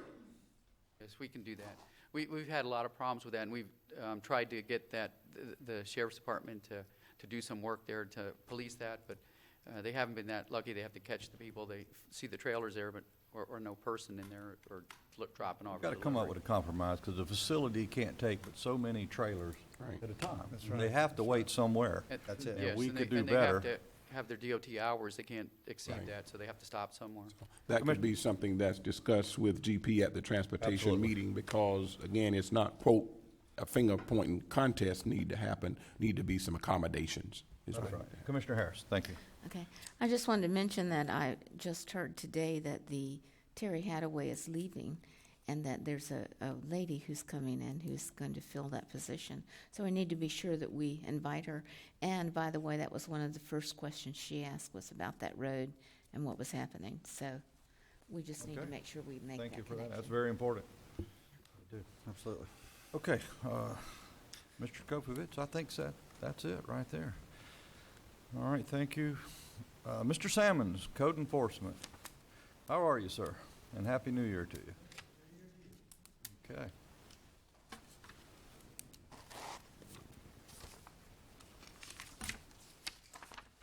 The first case is case 2009-0416, 215 Hudson Avenue in Interlochen. We're requesting abatement on this property. I think the pictures speak volumes. This property was first seen on May 14, 2009. Obviously, there was an unsafe, abandoned, unsecured mobile home on the site, and a lot of trash and debris. Notice of violation hearing was sent out to the owner. A recheck was done on July 3rd, 2009. Revealed no change on the site. The case went before the special magistrate on July 16, 2009, and he found the property to be in violation and gave the owner until August 17, 2009 to bring the property into compliance, or a $25 a day fine would commence. $100 administrative fine was also assessed. Subsequent inspections showed no positive change at the site. The case went back before the special magistrate on December 10, 2009, and he ordered the county to foreclose and or abate the property. The mobile home was then stripped of anything of value, and the case went back before the special magistrate on November 20, 2014, and he once again ordered the county to foreclose and or abate the property, and staff is requesting that we receive authorization to go ahead with the abatement. Thank you, Mr. Sammons. I'd like to remind everyone this is a public hearing. We'll hear commissioner comments or questions at this time, and then we'll hear from the public. Commissioner. Mr. Chairman? No, the other way. Reverse it. Reverse it? Quasi judicial. All right, we'll hear from the public at this time. No? It's a quasi judicial hearing. Quasi. Public hearings. Oh, I'm sorry. Judicial hearing. Is that right? Come on, attorneys, straighten me up here. Public hearings. No, it's not. The time the public hearing was at the magistrate level, and the magistrate Served made in the that recommendation capacity? at that time. I stand corrected. We generally allow, if the owner is here, to let them speak, but it's not really a public hearing. Is the owner here, do you know? No, I don't think so. She's Okay, not- anybody representing this property from the public? Seeing none, Mr. Chairman. can I entertain commissioner deliberation? Thank you, Mr. Chairman. Mr. Sammons, why 2009 to now? And the magistrate ordered this in 2010. Why are we here today? All I can say is we have limited money that we can spend on this, and that's I don't know why this one fell off the bench, but it did. I guess the question more leads to this. Once we say that we want to abate a piece of property, I'm sure it goes into a list of priorities according to funding. Right.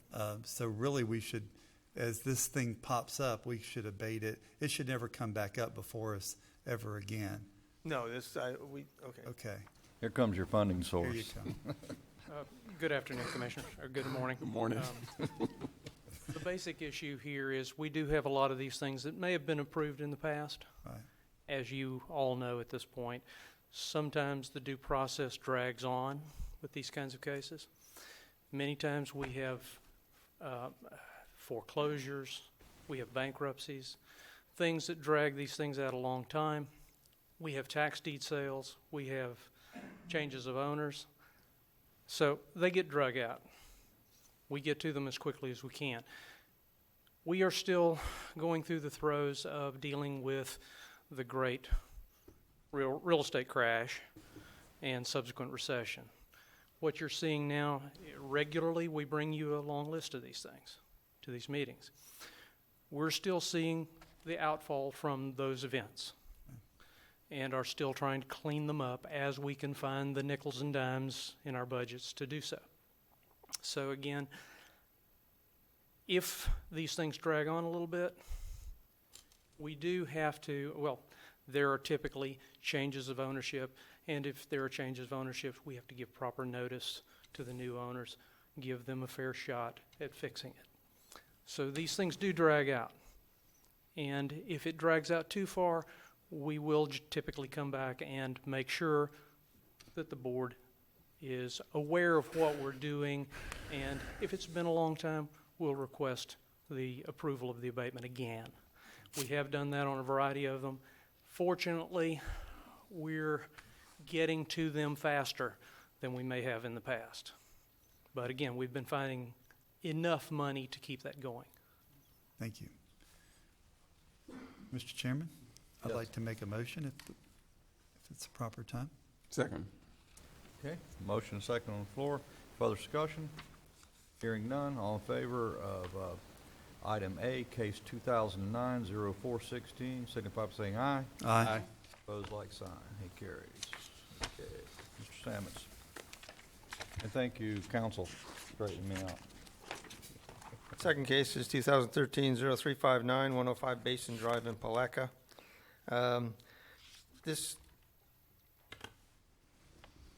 We don't have any really good pictures of this, but this case started against a previous owner back in 2011. The previous owner pulled a permit to come into compliance, but then sold the property, which made the permit null and void. On July 30th, 2013, a new case was opened and a notice of noncompliance was sent out. Notice of violation was sent out on August 15, 2013. Staff talked to Ms. Kinsey on November 7, 2013, and she said she would come in and get a permit. She requested 45 days to give her time to do that. The staff gave her that time and more. On July 29, 2014, or January 29, 2014, excuse me, an inspection was done and nothing had changed. A notice of hearing was sent out on January 30th, 2014. The case went before the special magistrate on April 17, 2014, and he found the property to be in violation and gave the owner until June 2nd, 2014 to bring the property into compliance, or a $25 a day fine would commence. A $100 administrative fee was also assessed. Nothing happens, and the case went before the special magistrate on July 17th, 2014, and he ordered the fine to be recorded. Nothing continued to happen. The case went before the special magistrate again on August 16th of 2015, and he ordered the county to foreclose and or abate on the property. Nothing has happened since, other than drug people have been getting in the house, according to the neighbors. Staff is requesting authority to proceed with abatement.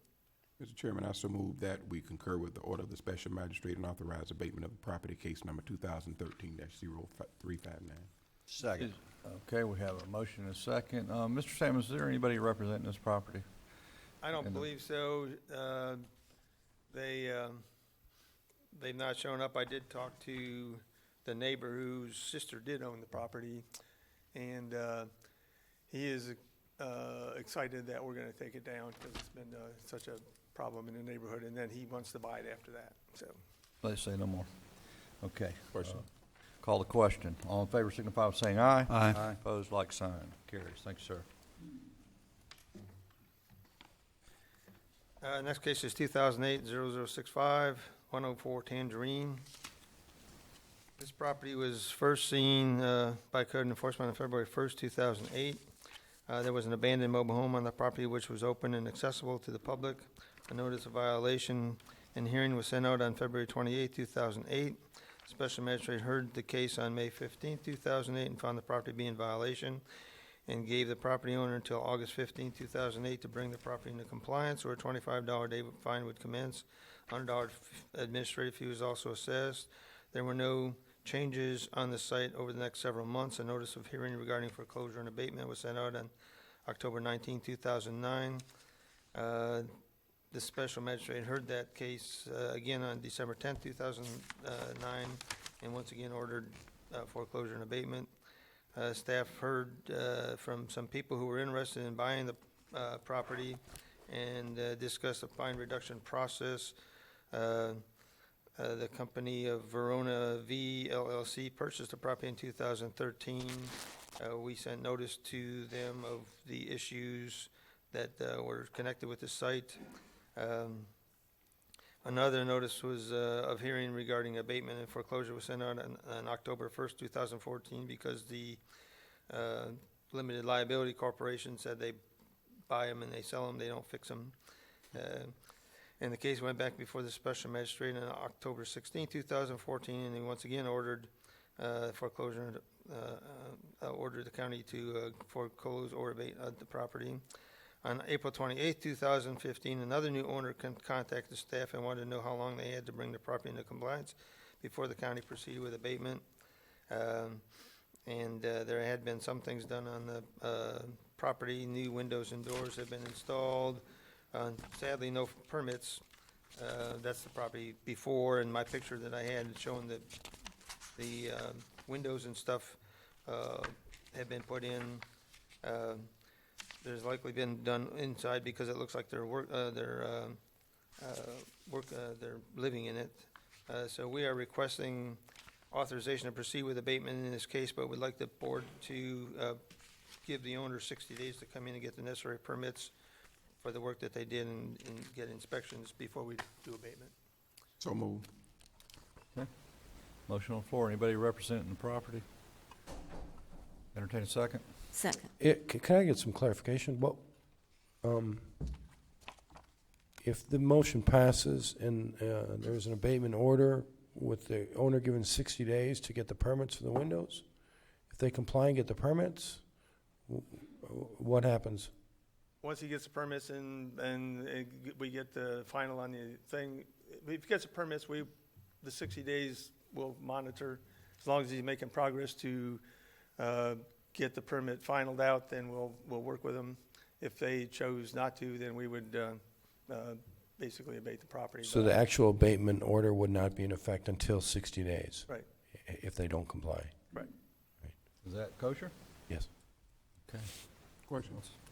Okay, call the question. All in favor signify by saying aye. Aye. Opposed, like sign, it carries. Next case is 2012-0510, 114 Gaskin and Palaca. On July 16, 2012, had received a call from the Department of Child and Family concerning the living conditions at this location. A 7-day notice to inspect was sent out on July 17th. The owner called and declined to allow staff to inspect the property. On August 3rd, 2012, I had a mistake. It says 2013 on your agenda item, but it's really 2012. Renee McCullough allowed an interior inspection. There were numerous health and safety issues, and the mobile home was deemed unsafe. Notice of violation was sent out on August 3rd, 2012. Nothing happened. On February 18, 2013, a notice of hearing was sent out. Mr. McCullough called and indicated he could not be present at the April 18, 2013 hearing and asked for time. Staff gave him some more time.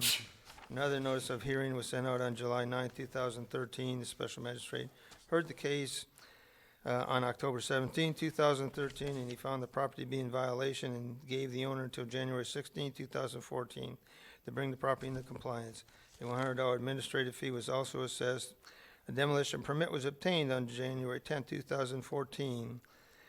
Site inspection on January 29, 2014 showed some effort regarding demolition had begun. Efforts towards compliance stalled. The special magistrate heard the case again on March 20th, 2014. He ordered the lien to be recorded. A notice of hearing was regarding possible abatement and foreclosure was sent on August 4th, 2014.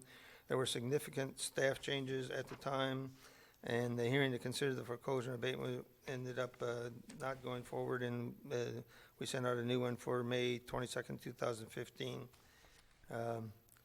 At the time, the hearing, the special magistrate ordered property to be abated or foreclosed upon. Nothing has happened since, and staff is requesting that we abate this property. Okay, questions, Yeah. Mr. Sam, or anybody? I do. Yes. Okay. Commissioner Harris. Mr. Sammons, I was looking at the pictures. Yep. And the base structure in the pictures looks really good. And it looks like the addition was never completed. And they had a metal box from Waste Pro to put things in like they were doing things. So the They haven't been doing inside is anything, but terrible. yeah, it is a structure that if somebody wanted to spend the time and money, could fix it up. But nobody is doing it, and it's in a neighborhood that people, a nice enough neighborhood that people are not willing to tolerate this in their neighborhood. And in your notes, you say the demolition has begun on it, too. Right, they started it and then they stopped. Have they compromised the structure, in your opinion? I don't think they've compromised the structure badly enough, but it's not There you go, imminent to fall Commissioner down. Harris. What? You can invest in it. Oh, I hope someone will and realize that it sure looks salvageable from what we can see. and maybe the addition needs to be removed, but the base structure looks pretty good. We're gonna give them about 5 minutes. Anybody representing the property? No. I've not had any contact with anybody. Mr. Chairman, so Been a- move a staff approval. We have a motion on the floor. Second. And a second. Any further discussion? Hearing none, all in favor? Aye. Signify by saying aye. Aye. Sorry. Got your eye up like that. All right.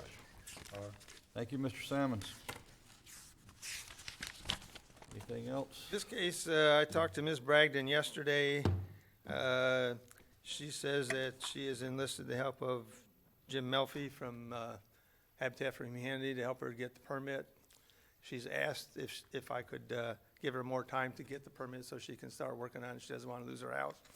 So I told her that I would ask you to continue this till February 23rd, 2016, to allow her for time to obtain the permit and start doing the work. What was the year again? It started? 2016. 2000. Well, it started in 12. 2010. This staff has spent a lot of time with this lady. She's had problems understanding what she needs to do, and is trying to do it herself when she's not really capable. But with Mr. Malfi's help, maybe she'll get there. What was the date that you'd like to postpone this to, sir? February 23rd, 2016, which is your second meeting, I believe. Mr. Chairman, I move approval to February 23rd, 2015. Second. Second. Any further discussion? Question. Hearing none, all in favor, signify by saying aye. Aye. Opposed, like sign. Thank you, Mr. Simmons. Thank you. Okay.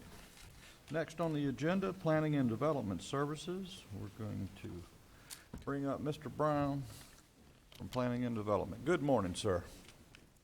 Good morning. Mike Brown, Planning Development If Services. if I could butt in just before you get started, the reminder that this is the public hearing. This is a so hearing. Ex parte communications would It's been a while would since apply. I chaired a meeting. I got it. Real quickly, this is TA 15-001, and as you recall, staff brought this before you in November, and you adopted it. Subsequent to that adoption, staff realized that we had failed to include in that adoption an amendment to policy H571 of the comp plan in the capital improvements element. And rather than at that time transmit, that would have made, what it would have done is made our comp plan internally inconsistent, because we had changed the level of service in the transportation element. We had a similar policy in the capital improvements element. And rather than transmit at that time the ordinance to DEO, and they would have made a finding of internal inconsistency and would have started the process of challenging our approval, staff held back on that transmittal and bringing it back to you today to repeal ordinance number 2015-22 and then readopt the amendments to the transportation element and including the policy H517 of the capital improvements element as in one package. I can go over just a quick refresher. Those changes primarily, again, address changes in legislation that have happened over the past 3 or 4 years that relate to the transportation element of the comp plan, updated the level of service to be consistent with DOT standards, and other changes to DOT's rules that have happened over the past few years. I can go into detail on that, but you did approve everything in November, or adopt it in November. This is, in essence, the exact same with the inclusion of that one policy in the capital improvements element. I don't know if that's clear as mud or not. But It is. Mr. Brown? Yes. Thank you, Mr. Chairman. The only concern I have is on the capital improvement spreadsheet that's in here. We go back to 2013, 14, and then we go forward from there. Did we meet all the objectives on those items inside that capital? I believe we did. Again, I don't know. I am pretty confident we did meet all those, and we need to update that table, and we will. And because we were going to do the capital improvements element, we were going to do all that all at once, but I needed to just bring this forward because it was tied to that. Well, I just didn't want anybody to say, well, we didn't spend the X amount of dollars when we said we did, and now this is the gospel according to Putnam County, if you will. So, Well, we do have, and it's not, you're correct. There, we do have a policy in the capital improvements, and it's a change in the legislature that really when the county adopts their capital improvements element, or not capital improvements, when they adopt their budget, right, and that is the capital improvements element. What staff has failed to do is to carry that forward in that table. Right. And that was just been a failure on staff, and we're going to bring that forward.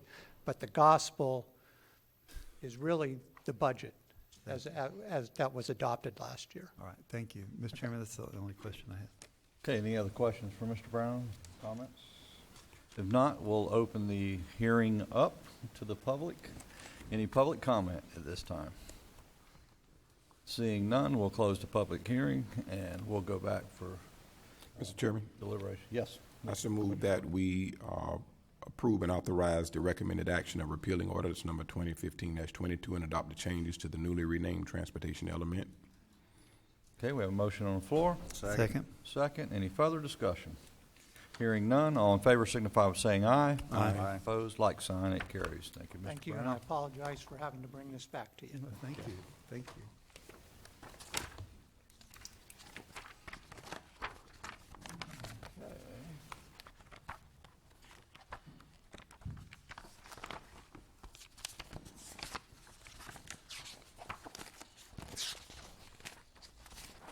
Good morning, Mr. Cato. How are you? Doing well. Good morning, Commissioners. Morning. Morning.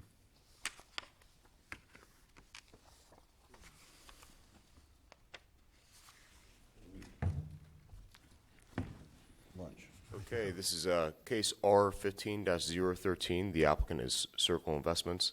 The applicant is requesting a zoning map amendment from Ag to C3 for, excuse me, I got the applicant is not Circle Investments. The applicant is Salmons.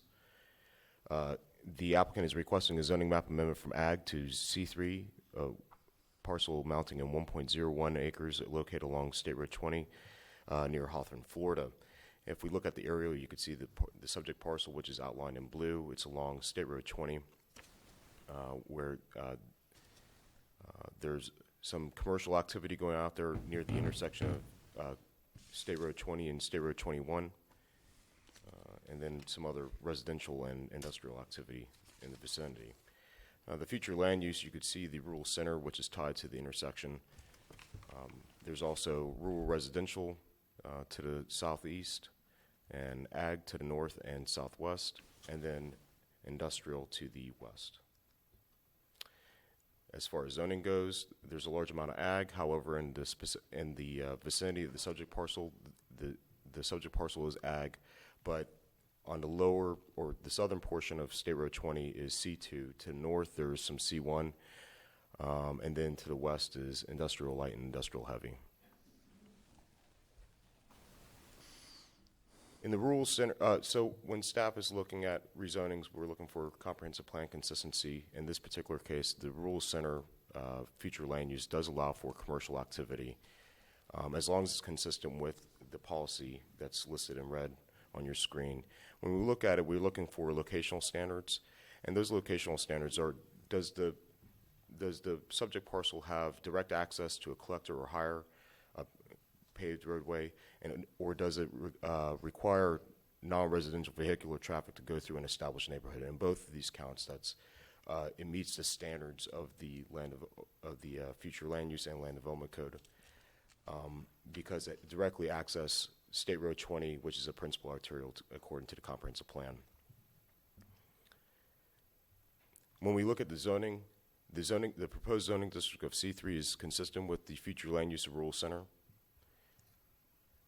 Therefore, the proposed rezoning is consistent with the comprehensive plan and land development code. Staff recommends approval. I'll answer any questions if you all have them. Okay, questions from Mr. Cable? Mr. Chair, if you could, since this is public hearing, request any ex parte communications be disclosed at this point in District time? 1? I've had none. District 2, I've had none. 3? I've had previous conversation just to give the owners guidance to go to the planning department for their requests. Very well. District 4? I have none, sir. 5? None. And the owners are here. The owners are here. And now we're, at this time, any comment from the applicant? Good to go? We've seen you here before.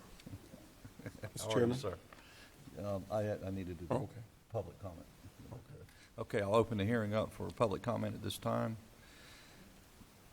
Seeing none, I'll close it. And Commissioner deliberations, Commissioner Flagg. I so move that we authorize the Planning Commission's recommendation or approve it for the proposed zoning.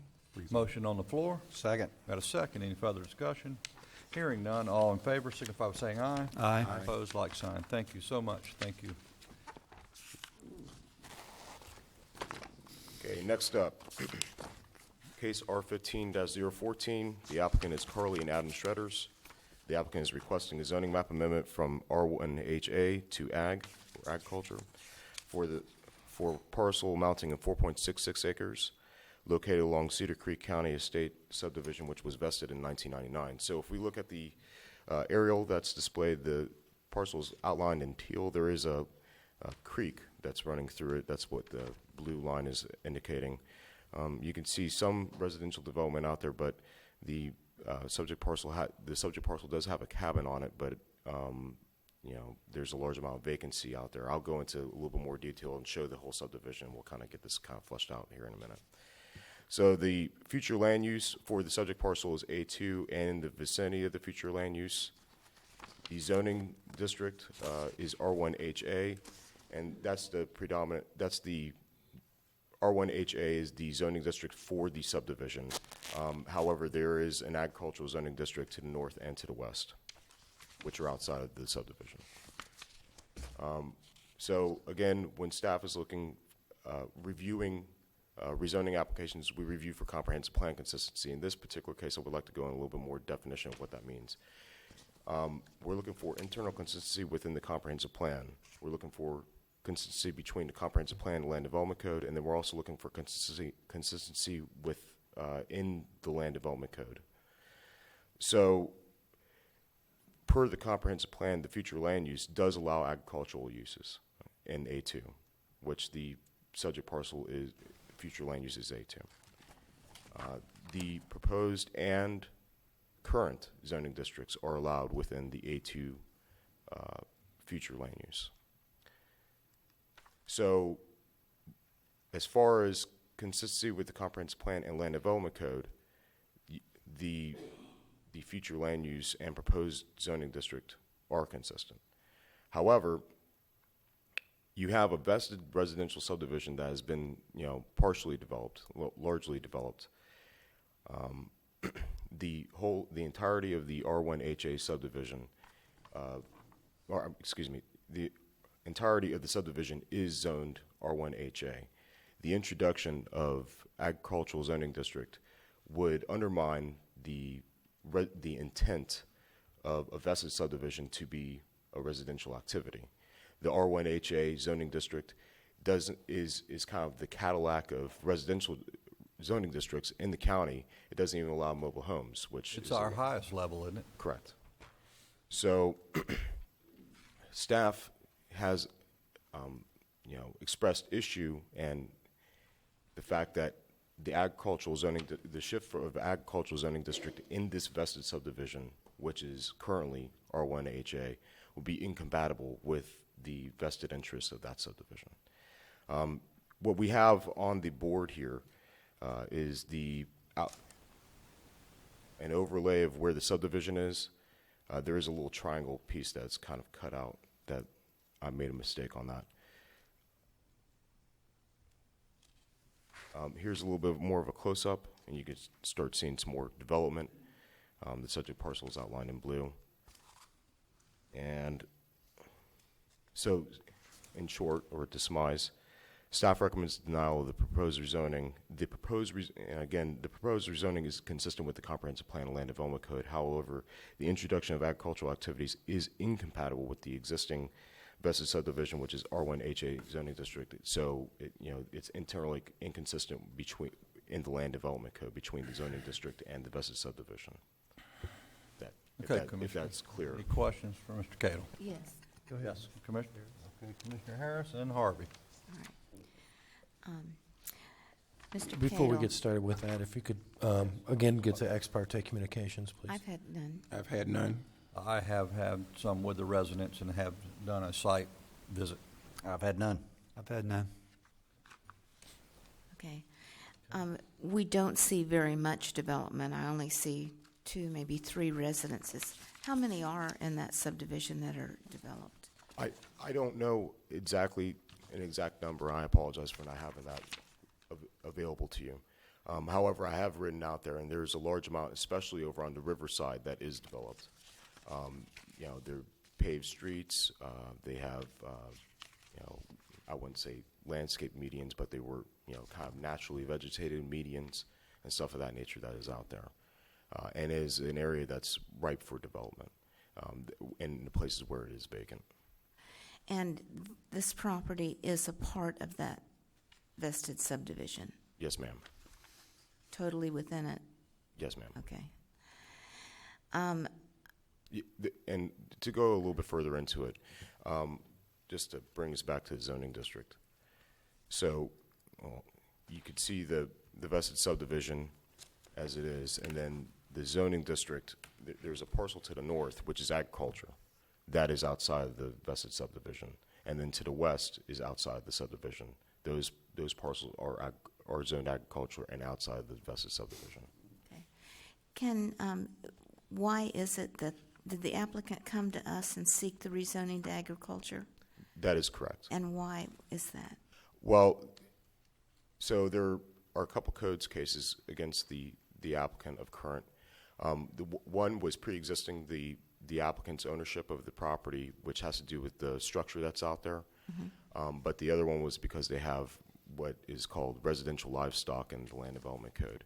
And the R1HA zoning district does not allow for residential livestock. And I would like to also iterate, it doesn't allow for residential livestock even with special use permit.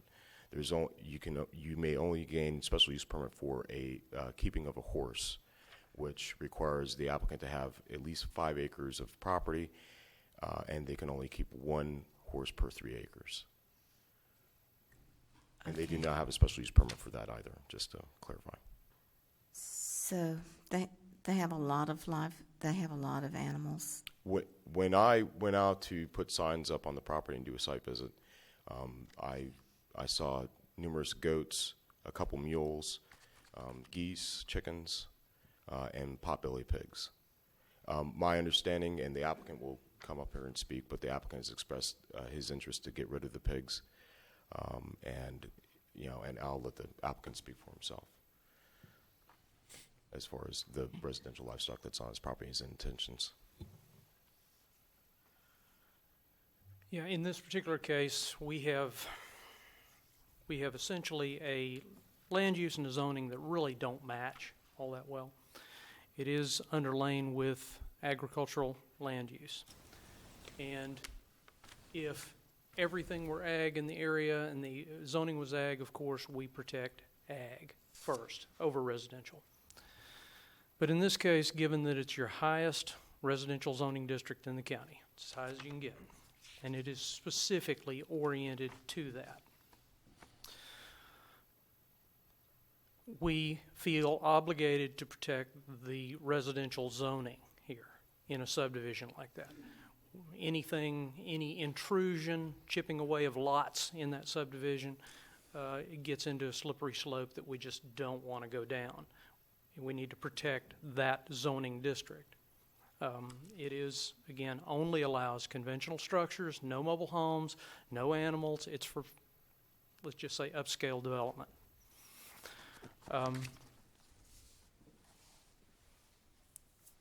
We have even talked about in the department about changing the underlying land use, doing an administrative land use change and getting the agricultural out of there, again, to protect that single-family residential district. Again, you don't have a lot of it in this county, but what we do have, we feel obligated to protect. I understand. I think what troubled me in reading this is that I always understood that the comp plan trumped the land use map. It does, and our code does allow, it does not trump it. The land use is what it is. And yes, you look to land use first. However, zoning is like the fine-tuning that you lay over that. And zoning will still dictate what you actually develop there and how you develop it. Okay? So without a rezoning, it is what it is, and it falls under the requirements of that zoning district. And yes, again, we're looking at the possibility of doing an administrative petition to change the land use on that subdivision. You mean the comp plan? Yes. Okay. It's a land use change. All right. Mr. Chairman. Okay, you through, Commissioner Harris? I am. Thank you. Okay, Commissioner Harvey. That was kind of be my question, was the agricultural situation that seemed to conflict with that. But it really might not conflict, as you're saying, because you have to have 5 acres for ag, correct? And this is 4.6. No? No, we have all kinds of agricultural properties that are acre. I'm sorry, I thought I heard Mr. Cato say that it would be 5 acres. For a horse. Yeah, for a person in a R1HA to gain special use permit for keeping of a horse, it would have to have 5 acres minimum. Okay, thank you. So that is a little conflict that y'all need to clean up on your end then. We continually find those little things and try to clean them up. All right, thank you very much. Anybody else? Okay, I'm going to open it up to the public, but I'm going to do it in 2 different parts. We're going to have for the change, and then we'll have against the change. So anybody from the public wishing, go ahead. The applicant does have a presentation that he would like to show before the board. Okay, this would be the time to do it. Good morning, sir. How are you?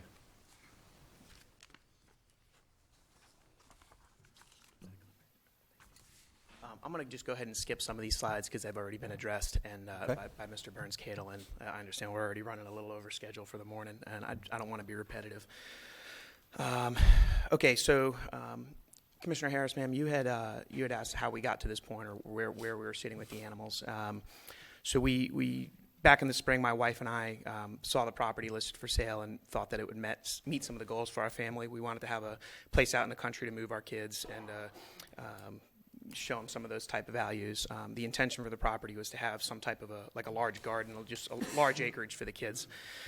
Saw the property, saw on the county's website the agriculture 2 was allowed under future land use, so decided it was something that we were going to move forward with.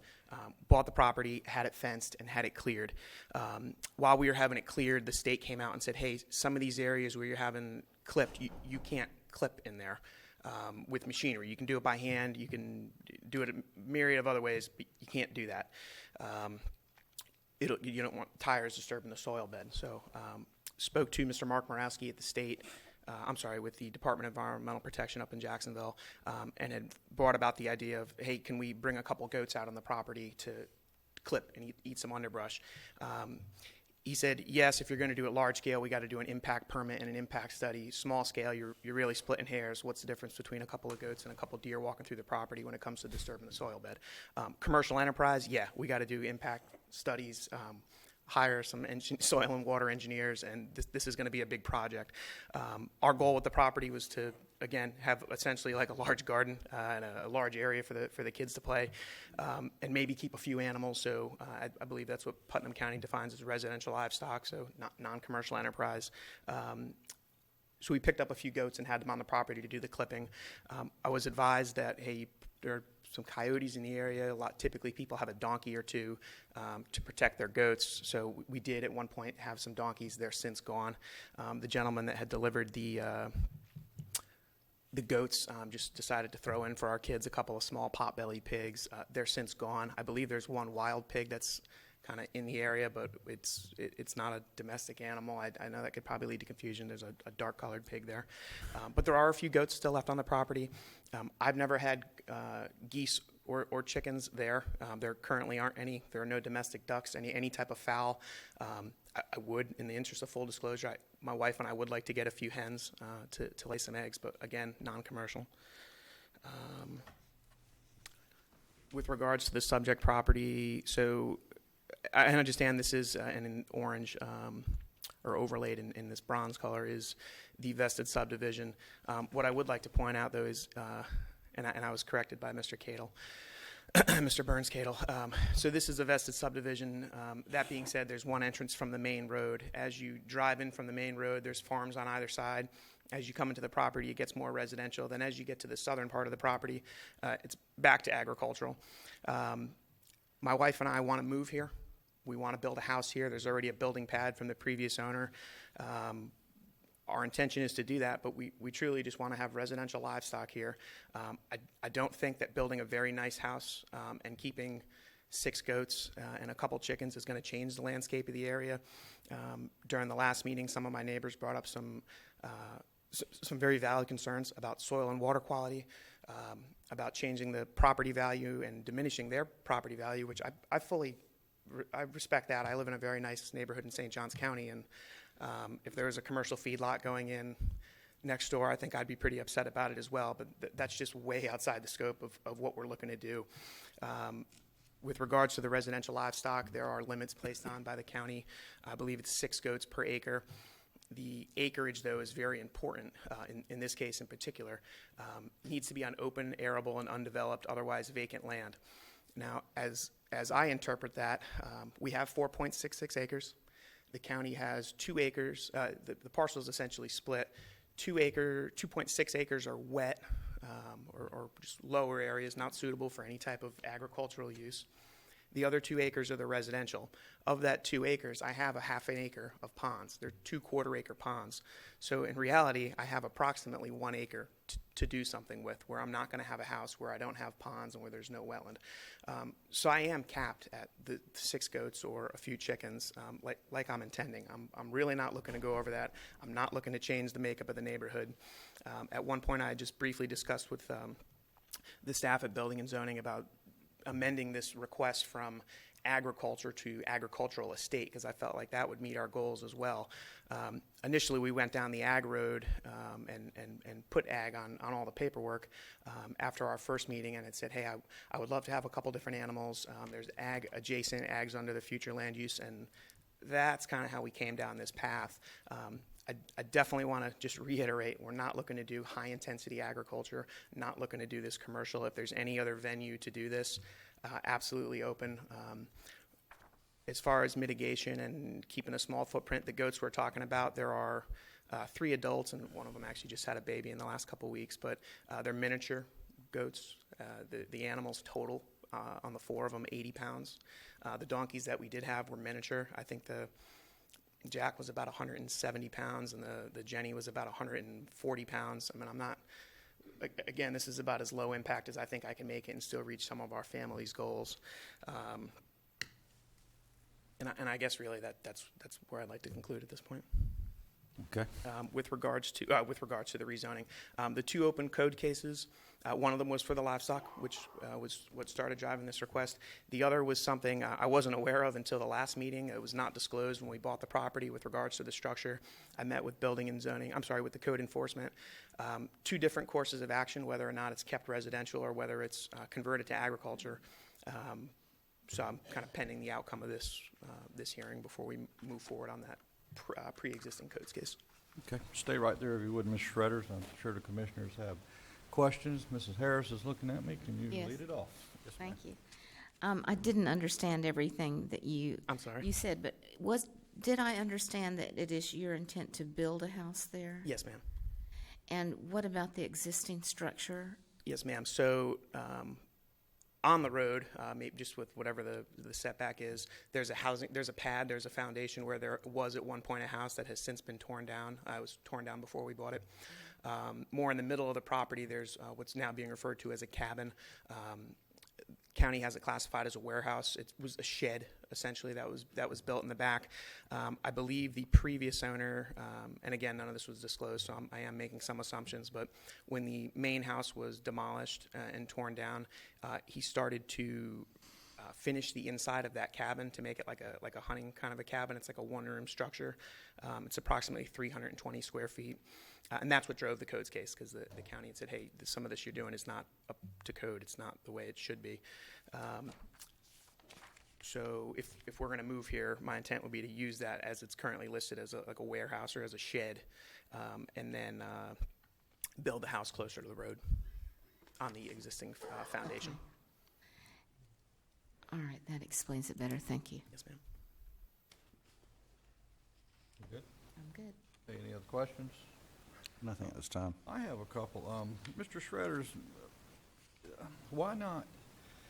The intent of the subdivision is, a platted subdivision with rules and regulations, and primarily animals were meant to be domestic animals, dogs and cats and this sort of thing. Why not live within that? Why would you want to change the makeup of this subdivision?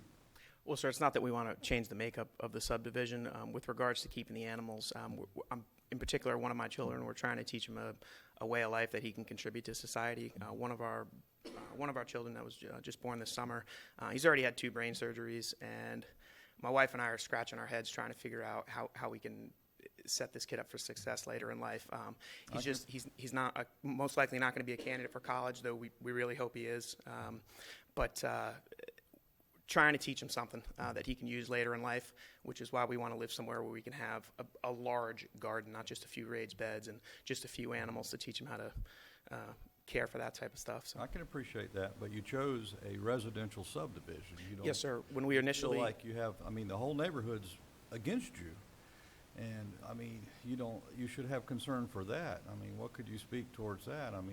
They're always, they don't want this in their subdivision. Why would you want to change that? Yes, sir. When we initially bought the property, we drove in for the first time, saw farms on both sides, farms throughout the property. It looked like some of the folks established that's the ag part before you get to the subdivision. Maybe Yes, you sir, should and have bought out there. Yes, sir, and that's clear to me now. When we came in, I realized the adjacent parcel was agriculture, and then actually 2 of the adjacent parcels were agriculture, and that agriculture was allowed under future land use. This is my first time doing any of this, and truly it was my mistake. When we saw agriculture listed on the website, we completely thought that we were within the right when it generated a codes case. I went through the process, started this process to amend it. You told us on that. And Now, that's... I've done a site visit, very pretty piece of property, but at the day I went, there were people riding bicycles and walking dogs. You have a wonderful creek that runs all the way to the river. My concerns there were pollution, farm animal type, too much manure, let's be honest, this sort of thing. I'm sure you have concerns in that area too.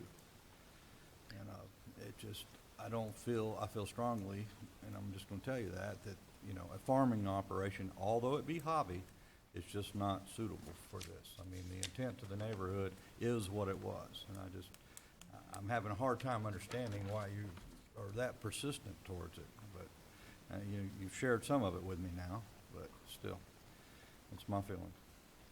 Yes, sir. Thank you. I don't really know how to answer that other than how I already have. We bought the parcel hoping with some goals for our family. I truly didn't realize that or appreciate the fact that 4 small goats, or what we're down to now is just a few goats, would create such a storm with the neighbors. Ever owned a goat before? No, sir. My wife grew up on a farm, but now this is new for me. They have a certain odor, shall I say. Okay. It's fine, you don't have to explain it. I just felt compelled because I've been out a few times now, trying to understand your side as well as the neighbors. I really have done my due diligence on this. So, are there any more questions? Yeah. Yes. Could I ask him to clarify what animals he wants? Absolutely. What are you down to? Just tell me. Currently on the property, there are. And what you want. I want to keep the goats that I have, and let's see. Well, what I don't fully understand is residential livestock, because I think it's either 6 goats or 6 chickens or 1 horse. I would love to keep the 4 goats that I have and just have a few chickens, maybe 4 laying hens, and that's about it. That is it. Okay. Let me ask Mr. Cattle a question. The man with Don't we have some kind of an exemption in an area that's not agriculture, like if the kids are raising something for the FFA, where they have animals allowed on a property? How is that worded? Yeah, well, I'd have to read it again specifically, but I do know that allows for, for instance, pigs are considered an intensive agricultural use, and you have to get a special use permit to be able to do that. Mm-hmm. However, there is an exception for if you're raising a pig for I think it's the fair or the. Right. You're able to That's do that. 4-H or FFA. Right.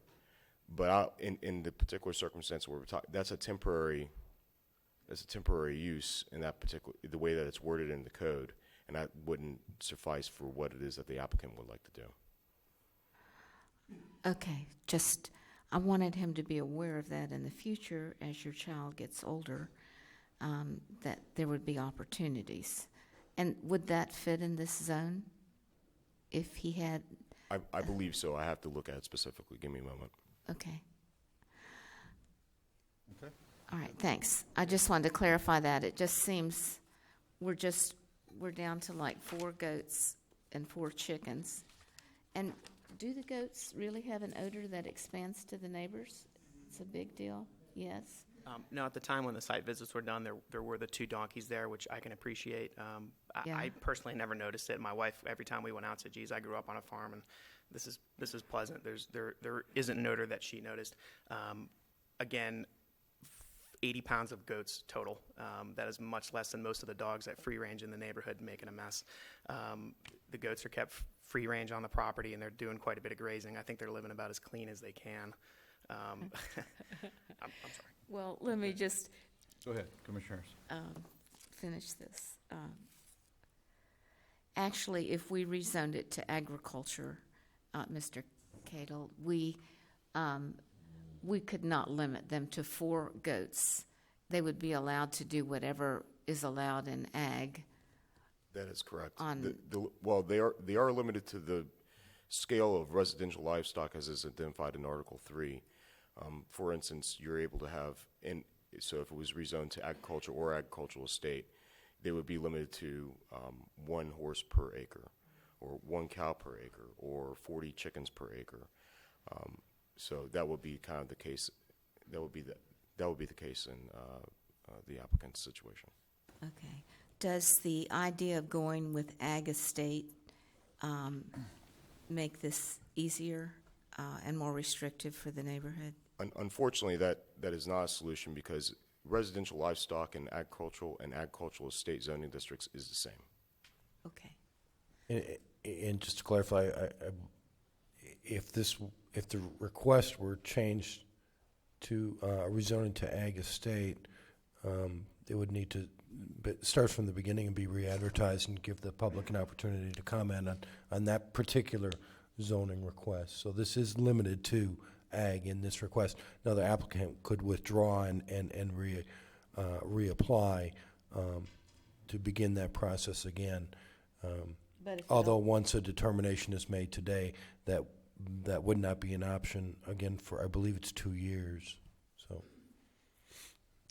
Okay, Mr. Shredder, thank you, and we're going to hear from the other side at this point. Thank you for your time, and to my neighbors, I do want to put this out. This is only really the second time that I've really met most of my neighbors. The first time was at the first hearing.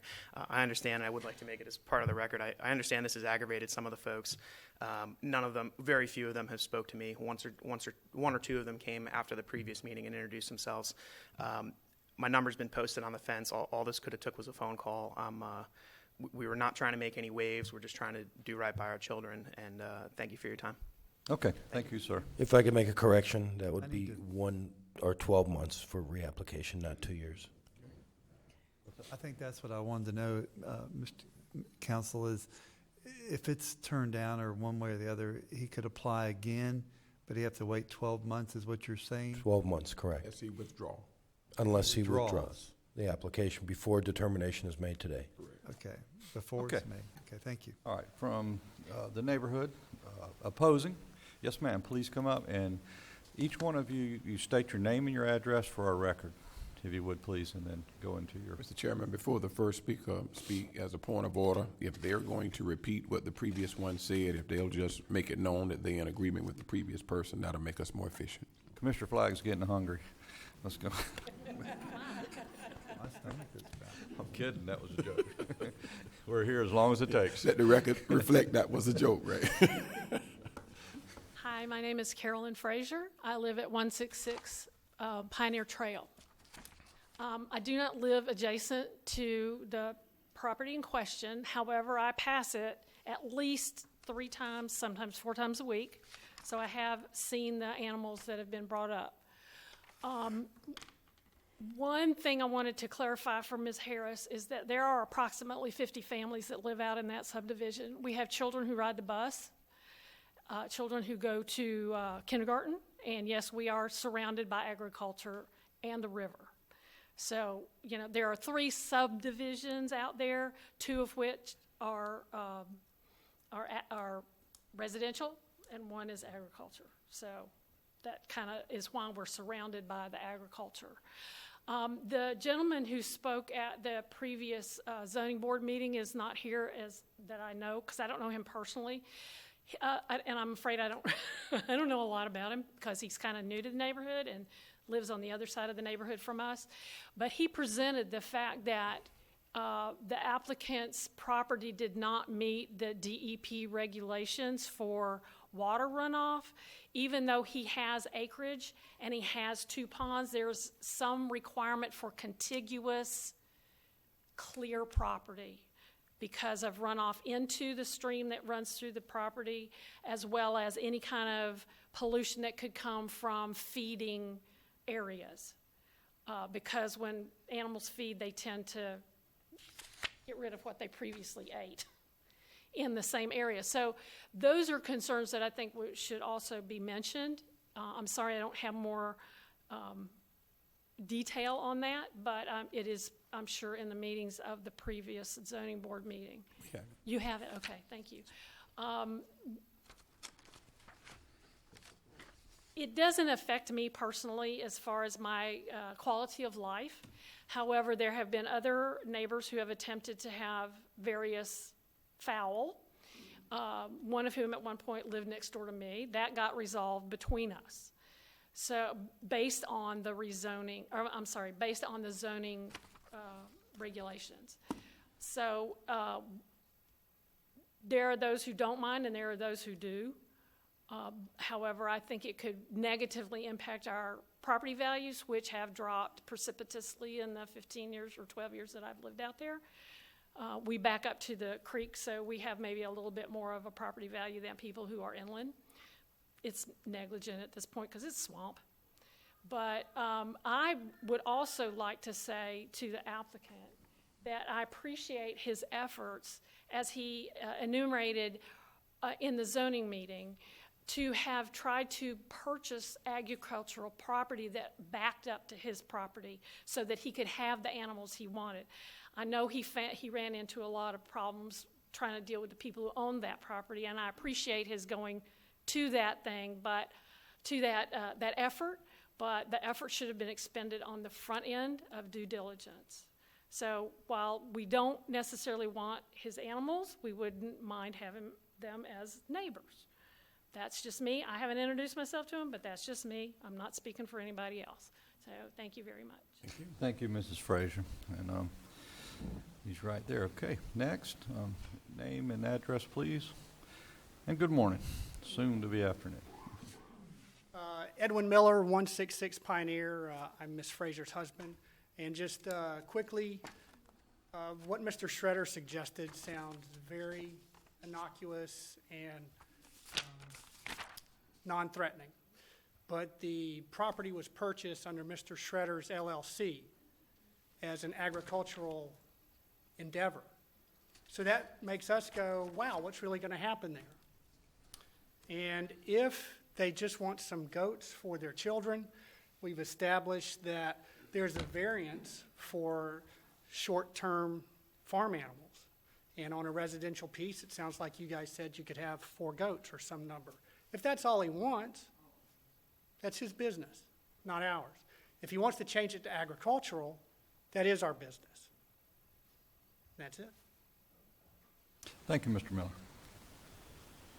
Okay, who else would like to come speak? Good morning, Ms. Zimmerman. Good morning. Nancy Zimmerman, representing Tim, also 104 Pioneer Trail. We have a riverfront home, and what you don't know about this neighborhood, which nobody has brought up, is that there are some very nice houses, some approaching the $500,000 mark. To change this zoning in this set subdivision would decrease those values of those people who did their homework to buy and develop a home of that magnitude. I think it really has no place. I can see 6 hens for egg laying that are confined, maybe even on a temporary basis, a 4-H or FFA project. However, to change the scope of this subdivision, and there are 50 residents, if you haven't been out there before you make a decision, you need to ride this neighborhood. I'm all about agriculture, and I'm sorry that I've never seen you to introduce myself to you other than this venue, and I don't think it's appropriate. We don't mind him as a neighbor, but the agriculture is not something that we want in the subdivision. There's residents that can't be here today because they have to work, that are adjacent to his property, that it's very unfair to them. They've built nice houses. There's one house that's directly adjacent to him that's really nice. There's one catty corner across the street that people have been there 20 plus years. They were made to get rid of their horses, and they have the acreage for it, but they were made to remove their horses when they first moved out there. So I think in the interest of those people that have had this battle already, it's extremely unfair to let this family do this, especially when they have purchased this property and put it under a family LLC farm. I just don't think it's appropriate. Thank you, Ms. Zimmer. Anyone else in the neighborhood? Good morning, sir. Sherman Phillips, 111 River Shores Road. Basically, what I'd like to say is to remind everyone that if this is approved, I have vacant lots on either side of me. Y'all approve this, you've set a precedence. A little closer to your mic, Mr. Phillips. Okay, you set a can pull it up. precedence as to what others that may want to come in to our residential subdivision and create another little farm. So that's basically what my concern is that we've lost the integrity of the residential status, and now you'll wind up with several lots out there that could be by people coming before you and petitioning to have it rezoned to agriculture. So now we've got an issue. And so that's the only thing that I would like to say about it, is that if you approve the rezoning, you set a precedence. Thank you, Mr. Phillips. Thank you for your comments this morning. Anyone else from the public? Good morning, sir. Good morning. I'm David Thompson. I spoke at the last meeting we had. And I don't see how anything has changed. My brother bought this piece of property and developed it for one reason and one reason only, so that his friends and cohorts could have a nice, peaceful, serene, untouched piece of nature that we can live on and enjoy the animals that do come around that are wild, like the deer. We have no more hogs out there. They're depleted. You know, and if y'all haven't lived on a farm, you don't know the smells. You just don't know them. And, you know, it does, regardless of what they say, increases the chance of unhealthy things happening from that piece of property with pigs on it. And it does interrupt our quality of life because it changes it drastically. You know, my brother didn't want a farm area. He wanted homes for people to raise their kids. And like I said the last time, when I bought this property out here 7 years ago, I bought it to die on. This is my home. And I don't want it to be next to a place where we have all these foul smells coming.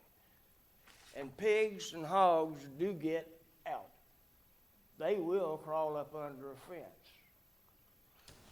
And there's no way that he can guarantee that those animals are not going to get out in the road and somebody come along and tear their car up by hitting it. Regardless of how smart y'all think pigs are, they ain't too smart. I guess that's all I've got to say, other than the fact that, you know, why are we even discussing this? When my brother drawed up the laws and bylaws of this property, it was very plain, very plain. No agriculture farm animals on this land, period. It wasn't up for debate or anything. That's the way it was. We have laws that we have to abide by. Why do we want to ignore this one? It's not right. And I don't feel that this gentleman has a leg to stand on when he comes into a beautiful area with beautiful homes, with beautiful people residing there, comes and wants to change it. It's not right. And I oppose it drastically and wholeheartedly and will till I draw my last breath. I ask y'all to consider this very, very closely and take our lives and our intentions of growing old out here to heart. That's all. May I ask a question? Mr. Thompson. Okay. Question? So Commissioner you Harris. have rules within your homeowners association? Is that what you said, your brother, how he drew it up? Do you have a homeowners association, and do you have rules that lie within that? Yes. You do. So in addition to the county rule, you have the homeowners association too? Correct. Okay. Zimmerman wants to speak. Tell her to come back up. Yes. You have to come up, Nancy, yes, please. I believe our homeowners association had expired and had not been renewed, but the original intent of this development was to be solely high-end residential. There is a code and covenants that was on file with the county but has expired. You know, through this process, we have learned that it should have been renewed, which we're not lawyers and we didn't know. David's brother, who developed the area, has passed away, and he would have been the one that would have known to renew that. So as residents, just we did not know that. But there was originally a code and covenants that put a restriction on farm animals, including but not limited to chickens. I know that there's a lot of people that are interested in that now for self-sufficiency, and that if they're contained, that wouldn't be an issue. But when it comes to farm animals, that's a little bit different creature, especially if you ride out there and look at the subdivision. It just doesn't fit. Thank you, Ms. Zimmerman. Thank you. Moved out there 26 years ago. My wife was going down the road, just taking a walk in the evening, like we used to do. And, a big old bald eagle come from one of the top of the trees and made us swoop down and come across the top of my wife's head. Didn't touch her, but I mean, he was that close.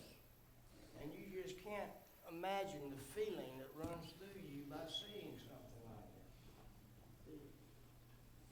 I don't see why we're discussing changing our way of life, because that's exactly what it's doing. Okay, thank you, Mr. Thompson, for your testimony. Okay, anybody else? Mr. Hammonds, you're not exactly from the public, but you Just a point of clarification. Again, deed restrictions or restrictive covenants were mentioned. We do not consider those. Those are like stars in the sky. They vary with every subdivision.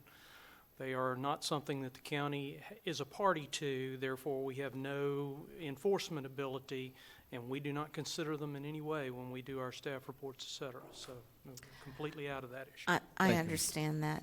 I know that, and they are usually enforced by the people in the subdivision, not by the county. But I was asked the question because it would have given the purchaser double notice that they would not be allowed, not only by the county rule, but also by that. Yeah. Okay, okay, we have one more. Sorry, guys. To that end, the covenants, the last paragraph of the covenants state that they are in perpetuity and that they're automatically renewed unless the members of the association get together and unanimously vote to dissolve the association. Otherwise, they are in perpetuity. Okay. Okay, thank you, sir.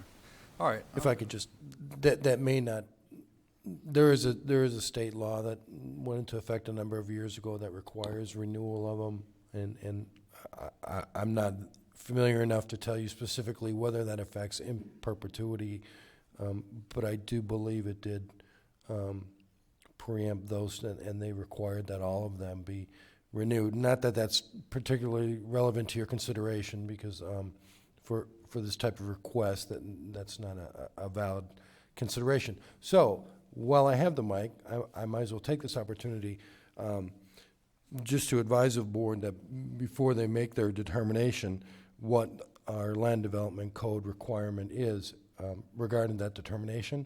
And in order to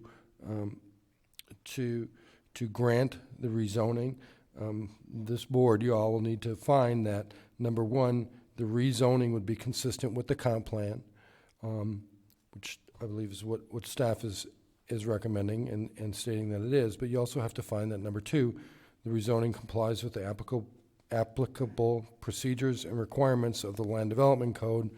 The staff reports that it is their position that it does not.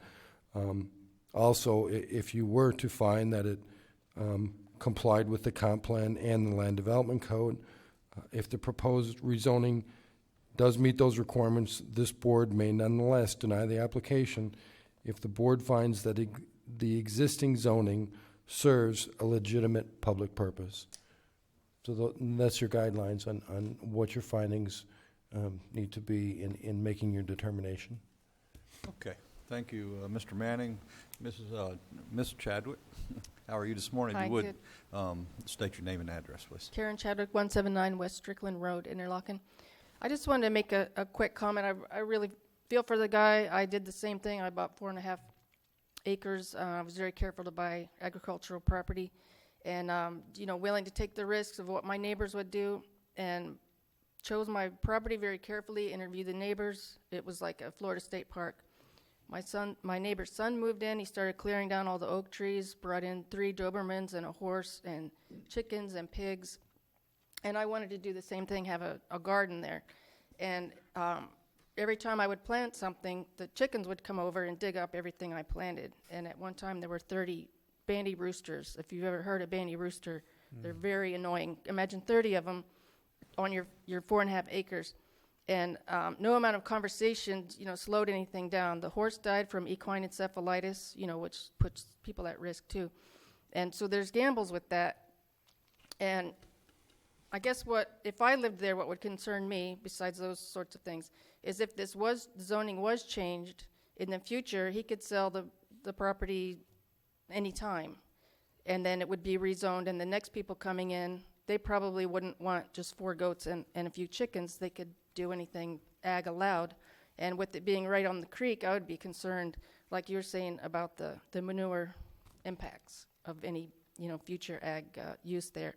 But I do feel bad for him to be in the situation. I completely understand it, but you just got to be careful in the future. If he sold it, they could do anything once it's rezoned. Thanks. Thank you, Ms.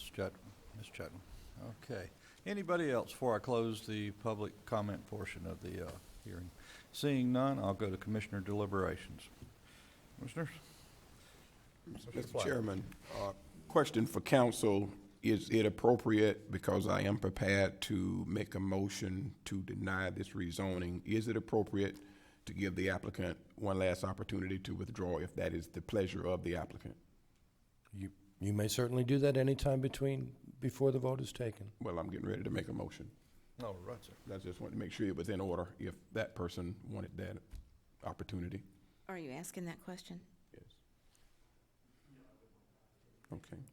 Mr. Chairman, I'd like to make a motion to deny the proposed rezoning with the condition that the administrative petition to simultaneously introduce change to the land development code. Okay. Second. Motion and a second. Further discussion? Yes. Okay. Attached to this is an ordinance. And the ordinance is written in such a way that it says. Mr. Chairman, the that's opposite if of the what board we- were, if the board had chosen to adopt the rezoning, that ordinance would be applicable, but if the board doesn't rezone it, it's moot. Okay, it just didn't fit with the denial from the planning commission. Well, exactly. Okay. If you deny it, you don't need an ordinance. If you pass it, you do need an ordinance. Change it. Okay, that's what. Question. Question's been called. All in favor signify by saying aye. Aye. Of denial, I should say. All opposed or approval, like sign. Motion, it's denied. Thank you very much. Thank you, everybody, for taking time out of your busy day and coming out, and this is the process. Yes. Mr. Chairman, also one observation, the way that the applicant presented himself as well as all of the neighbors, you all are to be applauded for your civility and how you stood in opposition, but you did not bring a circus act to us. You just pretty much stood on your convictions. And so thank you to all of you all for how you presented yourselves today. And Mr. Shredders, I think you make a fine neighbor. Yeah. I hope you would move in, it sounds like. And I've been there. This is a great neighborhood. It really is. And that's a beautiful piece of property you have. Thank you, everybody. Okay, we'll move on. Mr. Turner? Yeah. Yes, we can do that. We're going to have a 5-minute break. We'll be back at 12:01. When that ticker runs That's out. 7 minutes, Mr. Is it? Yeah. I'm off a little. 2016. Yes. Our clerk's not here, right? She had 1 more minute. Because you gave her Yeah, 7. okay. Just a second. I retract that. There's a good example right there. She went to get her. She's There here. she is. Hey, Tony. All right. Our media specialist went to get you in your office, so we got to wait on her now. You went the other way. This is funny. Just a minute. Time to recognize our councilman from Interlaken's here, Mr. Lahart. Good to Hey, have you. Mr. Lahart, how you doing today? Thank you for taking time out of your schedule and coming I'll be here. seeing you tonight at your meeting. She went the other way. Okay, now we'll reconvene the meeting. We're going to go into appointments. We'll start with County Administrator Rick Leary. Yeah, thank you, Mr. Chairman. In addition to the appointments that are listed or here on your agenda, a couple of meetings ago, you made some appointments to the canvassing board that I think need some clarification. I think Mr. Manning's got some comments he needs to make relative to that. Okay, Mr. Manning. Yeah, at the time, I guess it was in October or November, in order to try to give everybody a lot of time to prepare. The appointments for the canvassing board were made. At that time, the chair was Mr. Flagg. He is required, or at the time, as the chair, he was required to be on the canvassing board unless he was unable to do it. So he appointed a substitute, Commissioner Harvey as a substitute, and then an alternate, Commissioner Leibel, you were chosen as the alternate. Since we have now had a change in the chair, that creates a conflict because the state statute requires that the chair of the commission, unless unqualified to do so, be on the canvassing board. So at this point, I did send out a memo just after Christmas, advising that we would need you to acknowledge that you will be the member on the canvassing board as the chair, as required by the statute, and then we'll also need you to appoint the alternate, since you were the alternate before. So we'll need you to go ahead and do that, please. At this time, would you like Mr. Harvey to be the alternate? I would love to, sir. Okay. I would like to appoint Commissioner Harvey.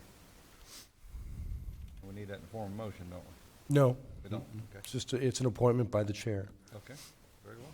That's my appointment. Thank you. Appoint us, we'll get it done. Thank you. All right. Mr. Leary? Okay, that was all I had, other than the appointments that are listed, sir, in the agenda. Okay, Commissioners, you have the appointments. Anyone wishing to bring forward at this time? I am working on one for the Animal Services Advisory Committee, but not confirmed yet. So am I. All right, I appreciate y'all if you could work on those as quick as possible.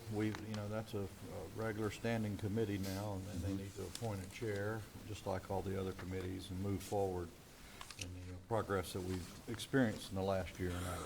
So I ask you all to please bring somebody, and hopefully with some experience would be helpful. Okay, if that's all, we'll go to County Attorney, Mr. Stacy Manning, for a report on fracking. Thank you. Just as a reminder, for folks out there that are unaware, you had a presentation in your December workshop by Ms. Karen Chadwick. She gave a presentation on behalf of Floridians against fracking. Her organization is requesting that this board adopt a resolution, specifically the resolution that organization is seeking will be a resolution of this board supporting the state legislature adopting a ban on fracking in the state of Florida. I've looked at the information that was provided by Ms. Chadwick. She provided a lot of information, and I appreciate that. It was very helpful to look at. Based upon all that information provided, I've taken a look to see what both the Florida Association of Counties position is and what other counties within the state of Florida have done thus far. And I can report to you that of the 67 counties in the state of Florida, 21, is it 21 or 22? Actually 22 of which have adopted some sort of resolution. 17 of those support the state enacting an outright ban, consistent with what Ms. Chadwick has requested. 4 of those counties have adopted resolutions supporting the position taken by the Florida Association of Counties, and I'll get into that in a second. And 1 county passed a resolution supporting a statewide study was the extent of the resolution. Who was that, Mr. Mann? That was Flagler County. Really?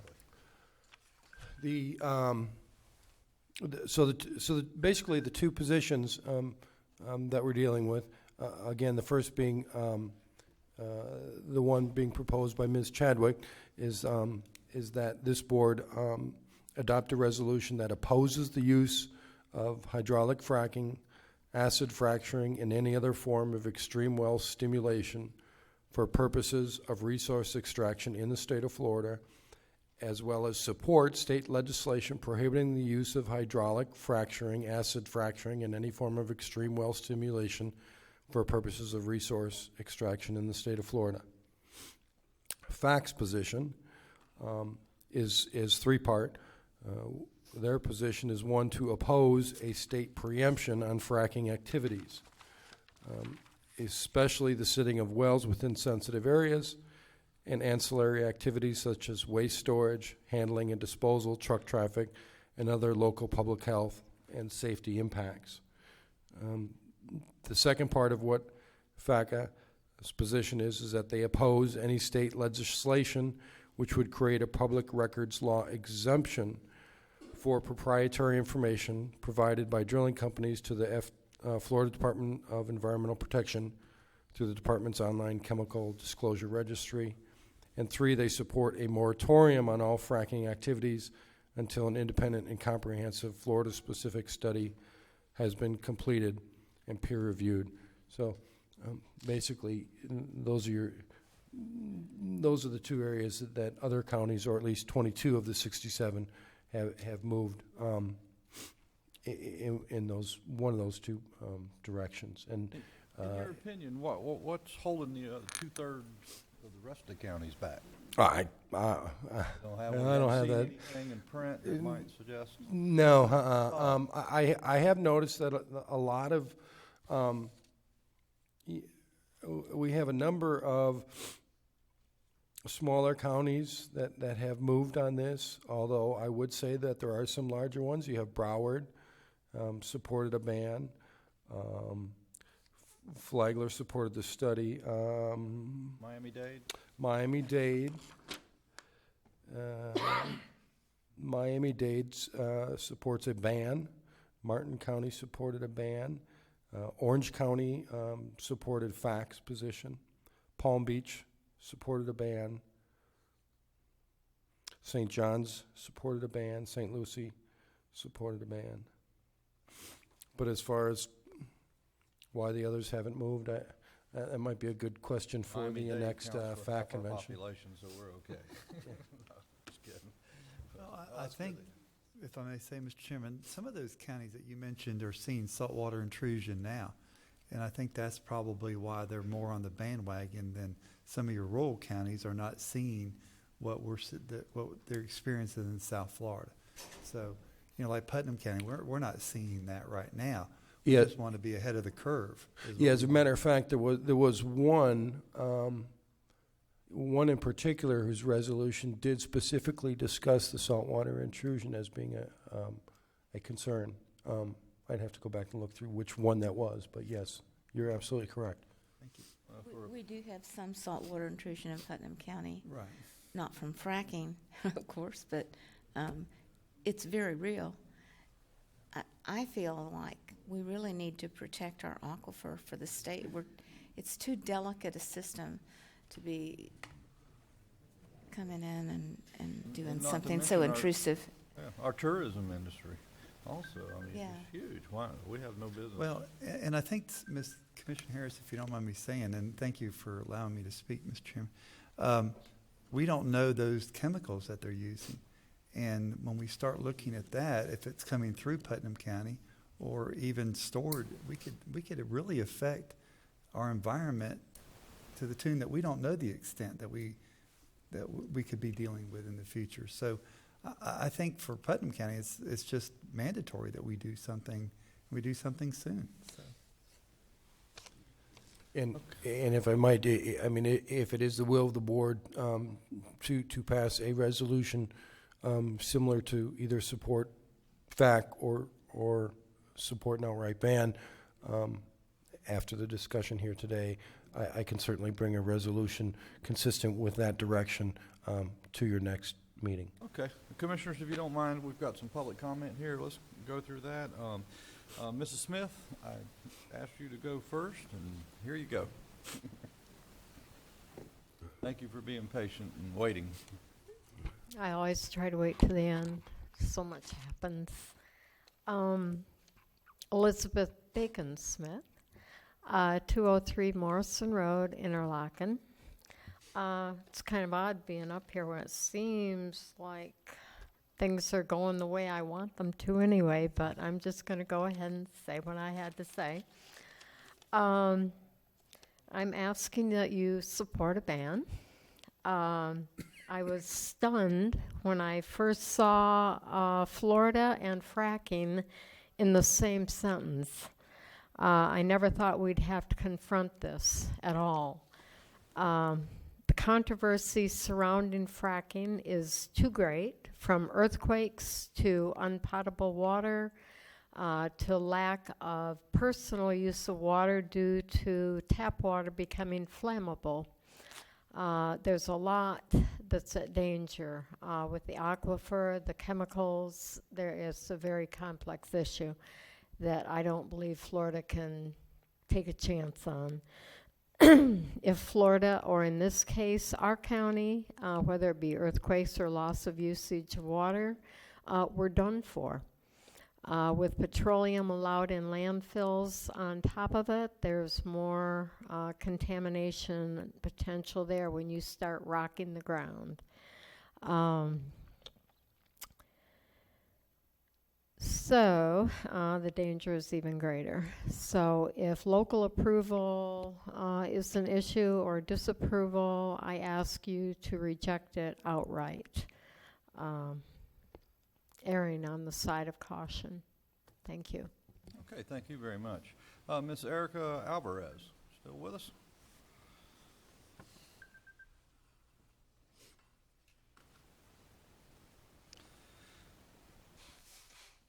Good morning. Thank you for being patient. My name is Erica Alvarez. I live in Jacksonville, Florida. Since October, residents of Porter Ranch, California, have been exposed to dangerous contaminants from a massive natural gas leak that continues to seep in the air as we speak right now, since October, causing a catastrophe the scale of which has not been since the 2010 BP spill on the Gulf. Methane gas is escaping through a ruptured pipe more than 8,000 feet underground. The leak releases 50,000 kilograms per hour, the equivalent to the strength of a volcano eruption. It's no-fly zone right now. The governor declared a state of emergency in California. This is near Los Angeles. The media is not reporting enough, so people doesn't know really what's going on. Can we afford to have an event like this here in Florida? Thank you very much for your comment. John Debus.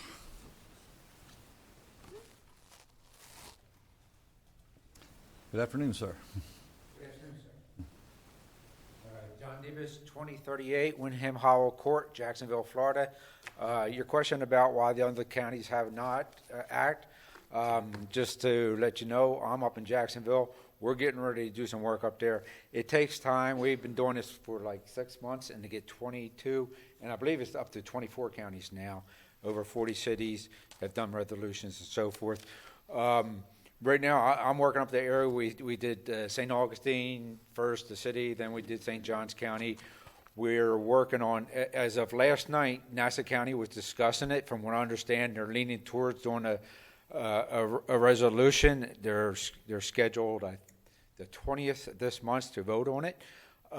And my prior experience, I was up there talking to them about it, and they asked us to get feedback from their other cities because they wanted the feedback of their citizens. So we went to Fernandino Beach. They passed a resolution. They were in support of it. We went to Callahan. They passed a resolution. They were in support of it. So Nassau County is getting ready to do a resolution. Jacksonville, right now, I've talked to several commissioners. As you probably know, there's 19 commissioners. That's a lot of people I got to cover. To get a resolution, you just can't walk in there. It takes a lot of work to talk to the county. And that's why the other 44, if we have enough time, the other 44 counties, I'm sure, will follow through. It's just that we haven't got to them yet. And from talking to Todd Zach, he's a physician on the Environmental Protection Board in Jacksonville. They discussed yesterday recommending doing a ban in Jacksonville, Duval County. So they'll be coming along, the other counties, as we get time, hopefully, and so forth. I'm with the Floridians against fracking, and the problems with fracking, I guess most of you have already got all the information. It's the consumption of water. It's a burden on the St. John, all the rivers, your springs, the aquifer, the water. Each well takes a couple million gallons per well. They mix it with all these chemicals and all, and they pressurize it through the aquifer down into the ground. When they're going through the aquifer, of course, they got metal casings, cement casings, and metal piping and all.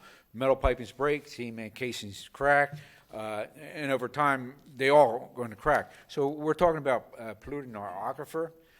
Also, them chemicals, when you go down there and frack, they pick up a lot of the radioactivity and stuff in the soil, natural stuff is in the soil, it comes back up. That brine, the water and all, is not cleanable. You can't clean it. You can't dispose of it. And what they've been doing out like in Oklahoma, they've been doing what they call deep well injection, which is where they pump it and bury it down in the ground. And that's been proven to cause earthquakes out there. Where are they going to do it here? Are they going to deep well inject it here? I mean, we're subject to sinkholes, and our soil down here is limestone based and all. That stuff is going to seep. It's a sponge. It's a sponge. It's going to absorb it all up. And as Erica just mentioned about the leak in California, started in October, still going on now. They don't think they're going to stop that leak for 2 to 3 more months. That's all that methane going up in the air. Methane in the air, pollution causes disease, physical problems. And what we're talking about, the counties, Florida Association of Counties, their line and all, basically what they're disagreeing with is basically some of the regulatory bills they're trying to pass through Tallahassee now. They're just in your face, Florida Association of Counties, we're going to go through with this. We cannot regulate fracking. Well, let me reframe that. We cannot regulate accidents or bad judgments. And we know accidents happen, bad judgment happen. BP costs billions of dollars. We can't afford to wait for an accident to happen here to try to clean up an aquifer. It's going to cost taxpayers billions of dollars. We need to be proactive, protect our citizens, our drinking water, and do a ban in Florida. We're not a gas. Our economy is on tourism, agriculture. That's what our economy is based on. We don't need an industry that's going to benefit a few people with a few bucks and actually put the rest of us in a threat. So I urge you to get along with, join the other counties, the other 22, 24, and 40 cities, or whatever, that have realized this and help us get a ban. If we have more time, the legislature's meeting in fact, I think it starts this week. They're going to be starting. They're there. They're there. We need to send a word to them. We need to tell them, no regulatory, we need to ban it.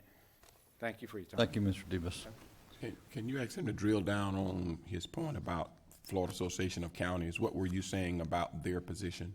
Their position is basically, he was stating, basically, they're talking about the home rule. They don't want, say this county here, you do a ban on fracking, the Florida's going to be able to overrule you.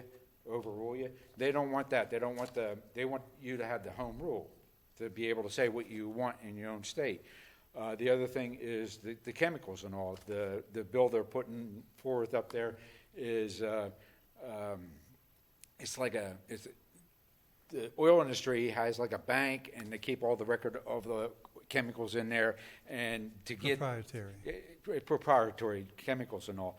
So yes, there's going to be access somewhat to the chemicals, but the corporations are going to control that. But the thing is, your firefighters right here, if there was an accident, a spill right here, and there was contamination, that the medical people are going to need to know what kind of contamination is. They don't need to go through all this red tape and all to go through the oil industry to find out what the proprietary chemicals is. So, Mr. Chairman, so does the association have a problem with the Florida Association of Counties resolution? Do you have an issue with it? The Florida Association. I know what you're you sounded like the Florida Association of Counties a minute ago weren't supporting home rule. But we know for a fact they are supporting home rule. That's exactly what they're doing. The fracking industry, to be clear, would like to have these decisions made at a legislative level and not at a county-by-county commission level, right, which is most effective. And that's basically what one of the bills, the House Bill 191, it's in the state right now, will overrule the home rule. In other words, well, it's going to be hard work. And if any time they've done this with other industries or any of our communication, cable TV is the one closest to us. They make all decisions in Tallahassee now, and we can get none of our constituents any support when they have problems with local providers and this sort of thing. It's bad policy. We work against it all the time, and this is just another example, but a major one. The money overtaking the money. And follow taking over that the money. people. That's right. We're working on it. Thank you. Thank you for being here, Mr. Debus. Okay, Karen Chadwick.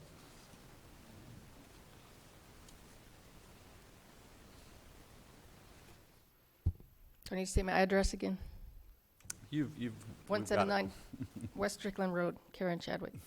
Thanks for taking up this issue. I think part of the reason why other counties and cities haven't done it is because it takes people to bring the issue up.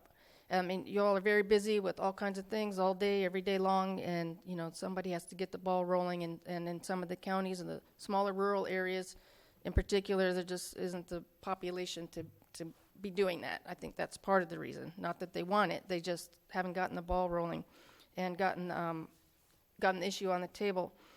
So I have a couple of concerns, and I guess the first one is the HB 191, which you've already discussed, that would take away home rule and ban fracking bans retroactively, so it completely takes the power out of the local people's abilities. You already mentioned the League of Cities and the Association of Counties. Ms. Chadwick. What that means is their first step of avoiding home rule. It's their first step to victory by taking it away from us. Exactly. That's important to say. You know, it sounds like they're for us, but they're not. It's clever language. Right. Okay. So that is the first thing that bothers me with it is that HB 191 losing home rule.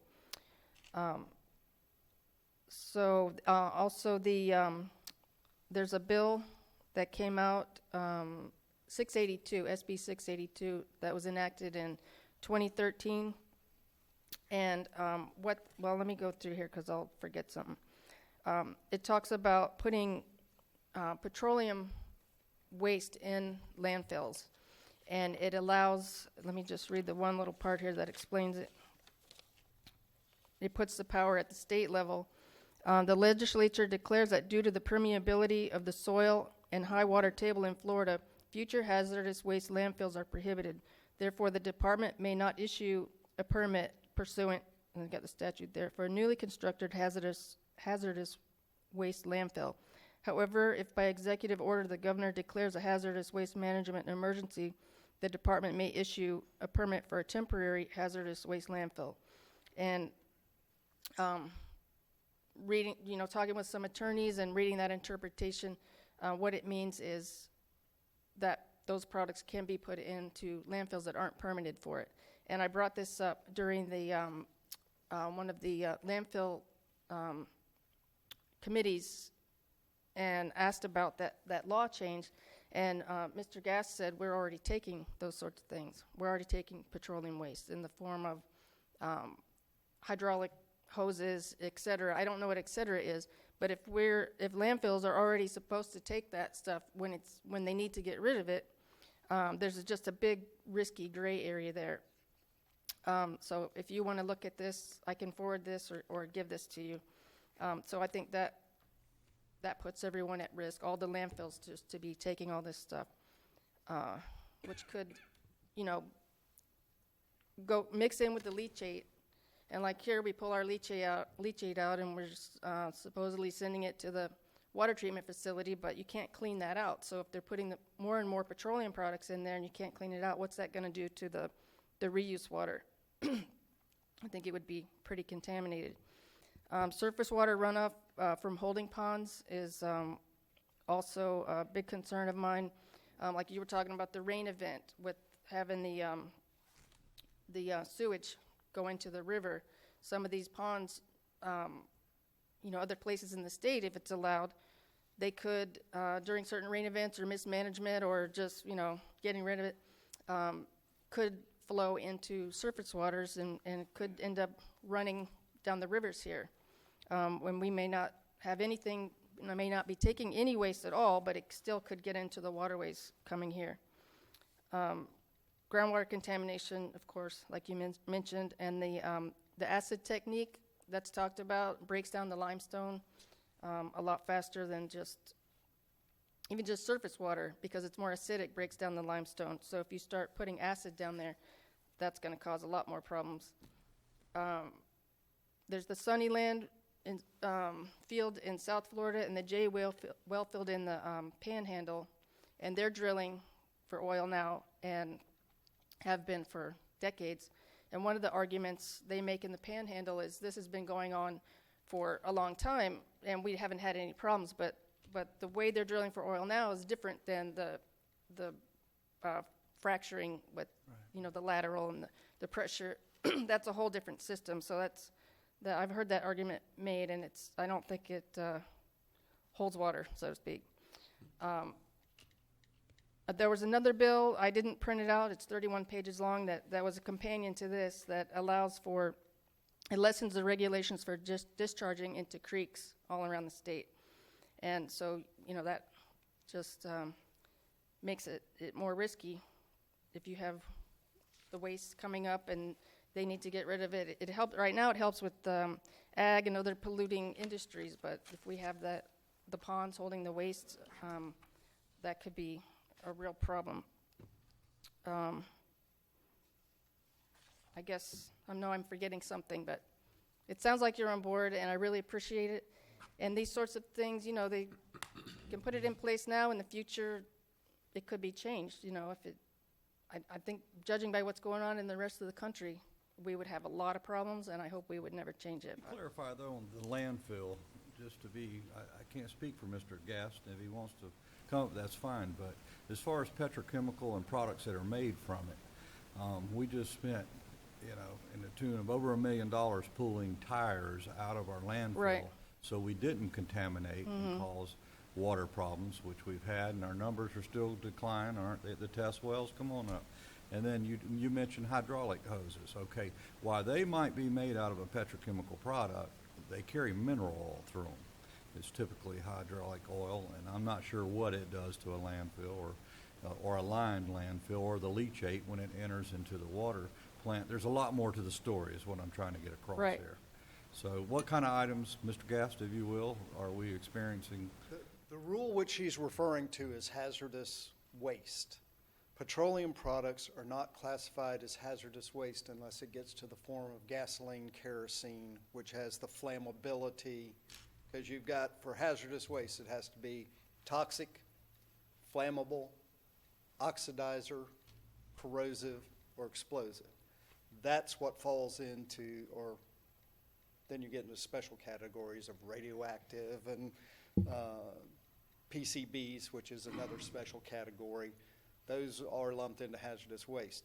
The reason that petroleum products are allowed in landfills in the state of Florida is one of the biggest problems that we have is these old gas stations that are polluting our groundwater, and there's no place to dig that soil up and take it to.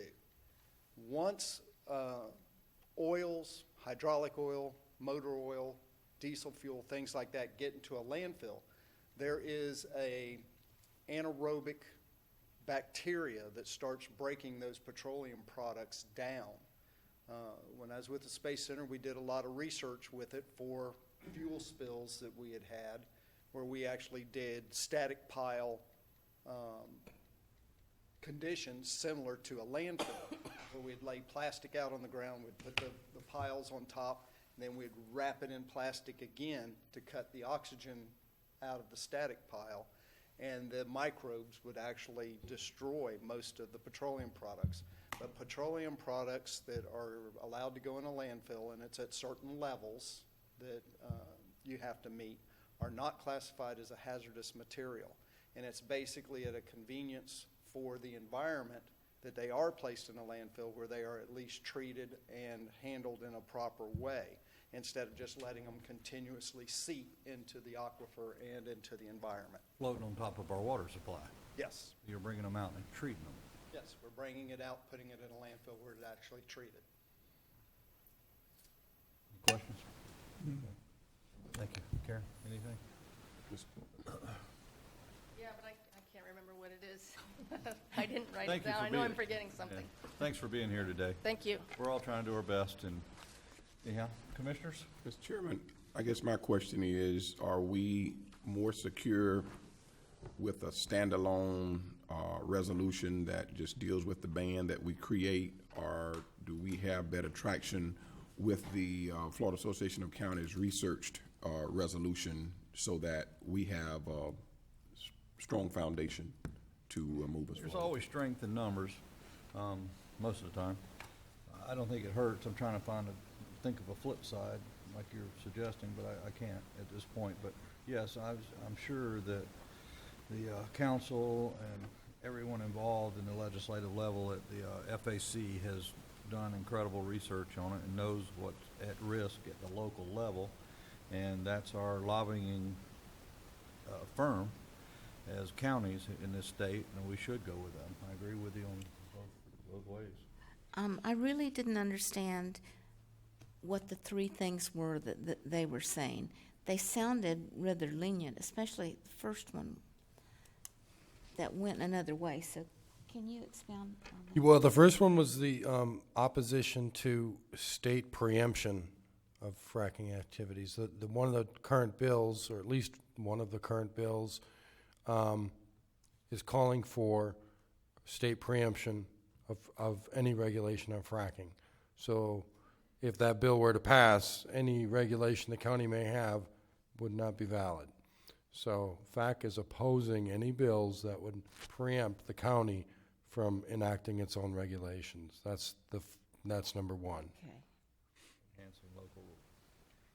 And then the other two things were opposition to an exemption from the public records laws for the chemical compounds that the companies are using. And then the third was to support a moratorium on any fracking in the state until a comprehensive Florida-specific study can be performed. And if I may say, Mr. Chairman, I was in the room that day. There was quite an opposition amongst the residents in that room that a ban should be enacted. The moratorium won out, basically. It was a lesser of the heavy burden, but there was quite a bit of concern and support for outright banning. But Florida Association of Counties took that position, thought they could run with that, thought that would be something that they could sell the legislators on. But again, there was some support, quite a bit, for an outright ban. So. Well, and I think that's presents itself in the fact that quite a few counties are supporting an outright ban as well. So.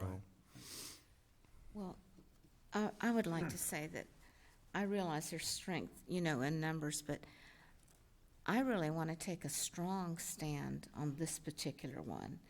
And I would just like to say no up front and not wait. This seems like a weaker, more conciliatory one from the Florida Association of Counties.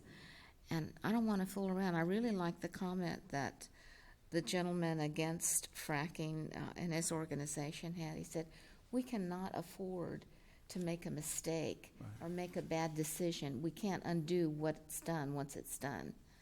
So I prefer just to stand a ban against fracking in Florida, period.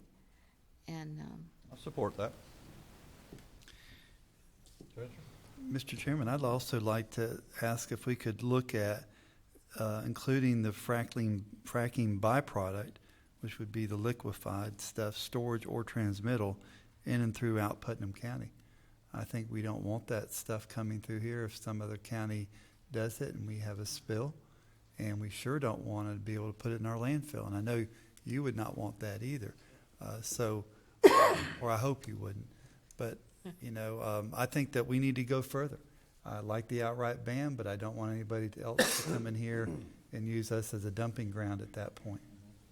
Mr. Chairman, while I support the ban, I also feel that the preemption component and the components of the Florida Association of Counties need to be a part of what we're saying. And so I think that our legal counsel should pull a draft together for us based on the administrator hearing our comments and our legal department hearing our comments, and bring us back a draft so that we can take the appropriate action there. We don't want the dangers, but I still think it has to be a check and balance there. And I concur with Commissioner Harris that we don't want it to be watered down, but at the end of the day, we certainly don't want to get out there and have to defend something as a standalone. Let's take a moment. Ms. Chadwick has remembered what she I remembered, what I was going to say. Mary Lee Gibson gave the presentation. She's a lot more knowledgeable than I am. And I was aware that there was a well down in the Naples area that did use the acid stimulation, and the backwater, the backflow that came out, nobody could figure out what happened to that for a long time. They thought maybe it ran into the Fakahatchee Strand. But Mary Lee was explaining that what happened with that was that water was put into a tank and taken over to Miami and put into their wastewater treatment facility. And all this happened very quickly, and it took a while to figure out what happened. And so Miami was one of the first places to ban fracking and fracking waste. So I would encourage, what you're saying, ban the waste. If you ban the waste, you can't have fracking and have waste. I mean, you're going to have waste if you do have fracking. And they're drilling deep. From the reports I've read, they're going down 2 to 5 miles now. And so there may be other formations that are accessible with the new techniques.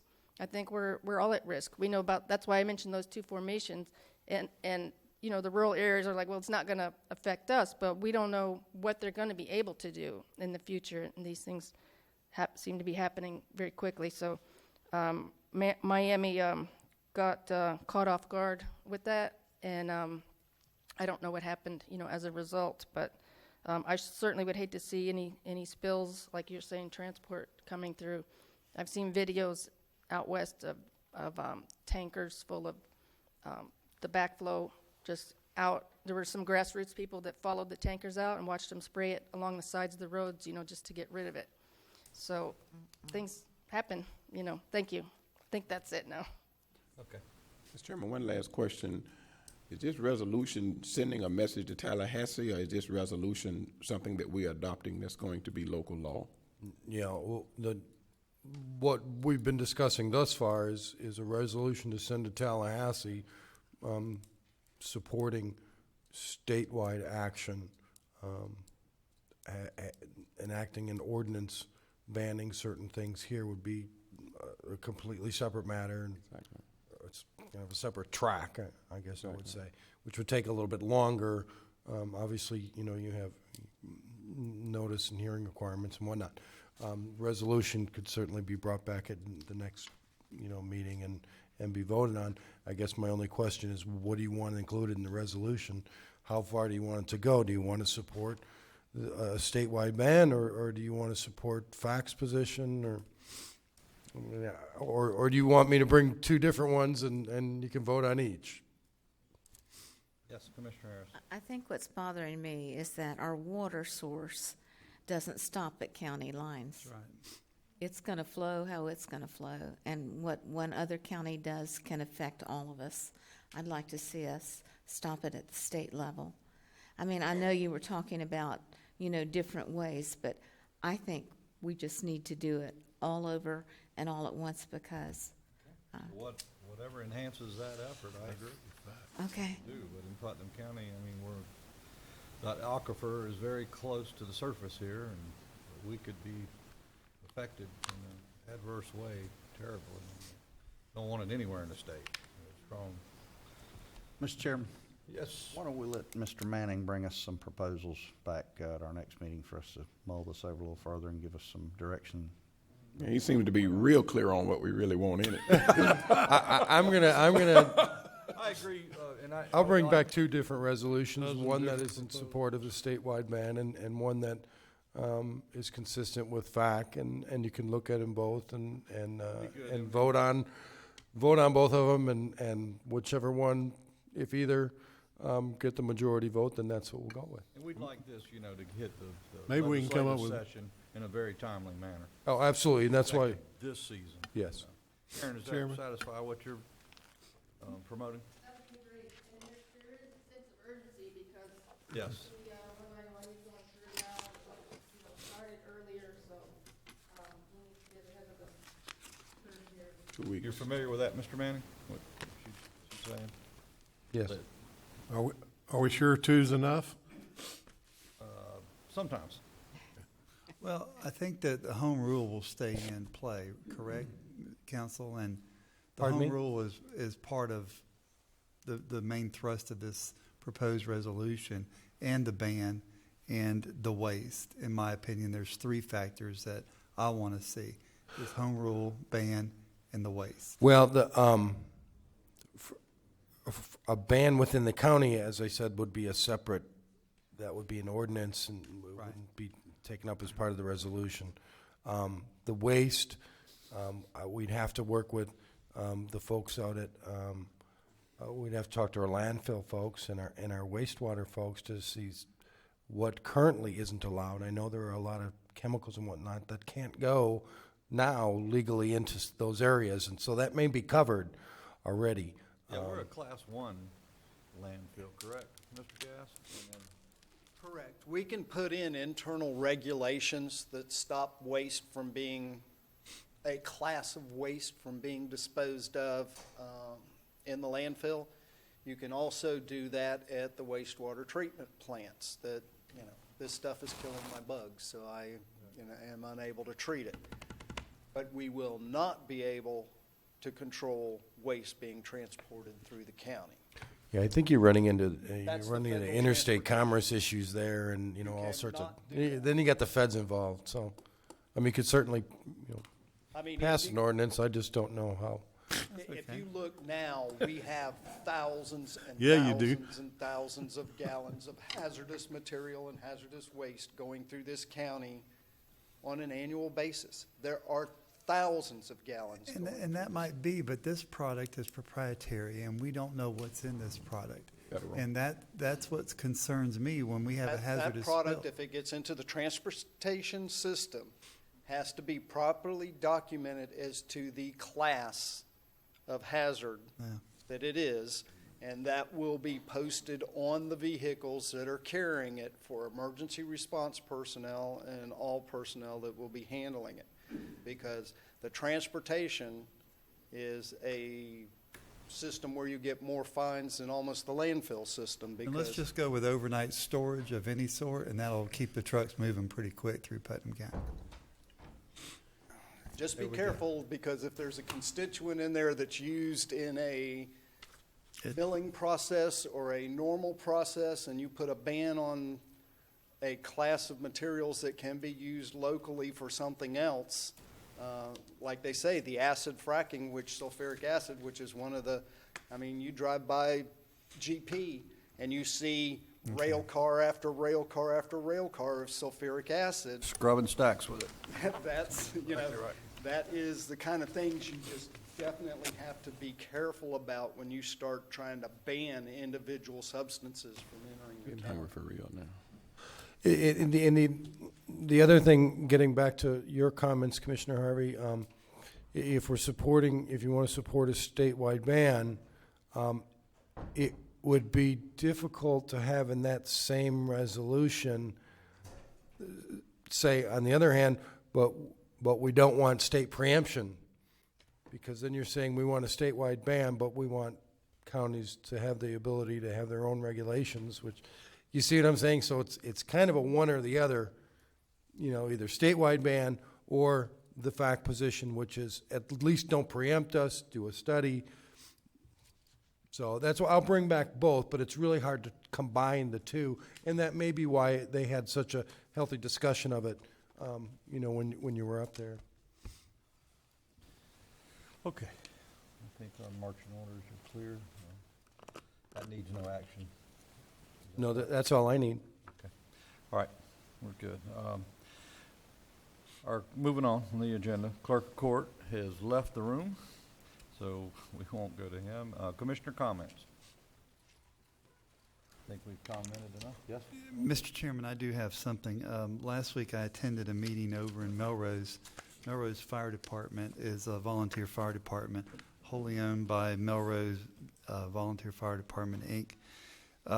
We support the fire department, I say we, the county, with trucks and equipment there. Alachua County supported it with one paid person in that facility to pretty much drive the truck out into surrounding areas outside of Putnam County, and the volunteers would meet the truck and help. Well, Alachua County has decided to pull that person out because the rules in Florida now are 2 men in, 2 men out, so they need 2 men. I apologize, I've asked Chief Romay, but I didn't make it clear if he would be available. He might be thinking it might be tonight. The Alachua County Commission has moved their meeting to 5 o'clock tonight to look at this situation. There might be a possibility. I've spoken to Chief Romay about Alachua County doing an interlocal agreement with Putnam County to supply some funds that maybe Putnam County could put paid personnel in that situation at maybe no cost to us. But I would like for us to have a little conversation and maybe possibly reach out to Alachua County by tonight and say we're willing to sit down and talk. That's all we're wanting to do because of the fact that it is going before their board tonight. I know it's a timely issue, but I think Putnam County, we could honestly just sit at the table and see if there's some resolution that we could possibly work out. Well, I'm not extremely comfortable. I mean, Mr. Romay is not available to attend this meeting? I didn't make it clear which one, and I'm sorry. I just sent the email. It just makes me nervous because of the complexity of the subject. Yeah, my concern would be whether or not the Alachua County administrator has talked with the Putnam County administrator. That is the level that this conversation, to me, would have to start at, and not legislators getting involved and not department heads getting involved, because, again, just like we have a bigger picture, they have a bigger picture as well. And I think in order for us to know the nuts and the bolts of what led to their decision, it need to be administrator to administrator and not below that. I agree with you, Commissioner Flynn. Thank you. It's safer that way for all of us. It really is. That can go all kind of ways. Anything else? No, sir. You had something? Yes, sir. I got a whole list of things before we go to lunch. Let me start out with, I do want to know, and I think that the citizens need to know, and we need to know as legislators, what is the status of the requests from our state representative's office about the records, because some of the conversation that we hear from some specific citizens is that we are reacting or that we're upset about a potential audit. This commissioner is not upset at all about a potential audit. I just want our staff to have the abilities to prepare themselves to respond at the appropriate time and the appropriate place to questions that the Auditor General's office may have, or that even the Joint Auditing Committee may have. And I think that if we're making progress, in other words, I think there was a records request that was sent out there with the full knowledge of all of us. And what is the status of that? Do we know where we are? We received it yesterday, a response. And those documents, I sent an email out, and you may not have seen it yet. Okay. And those documents are attached, and I also place them in a folder on the P drive. If you have any problems with the emails, you can go to that location, and it's indicated in the email the location of those documents. And so we did receive them yesterday. And staff and administration is currently going through those and taking a look at them. Right. So. Well, as long as we're making progress, and then again, as far as I'm concerned, we're hands off until we hear from administration and the legal department to pretty much analyze, the information. And then once we get it, then we can certainly have open discussion as necessary on that. Is what I would envision. A few other things. I think that we have included every year discussion about the telecommunications or the lack of infrastructure in our county.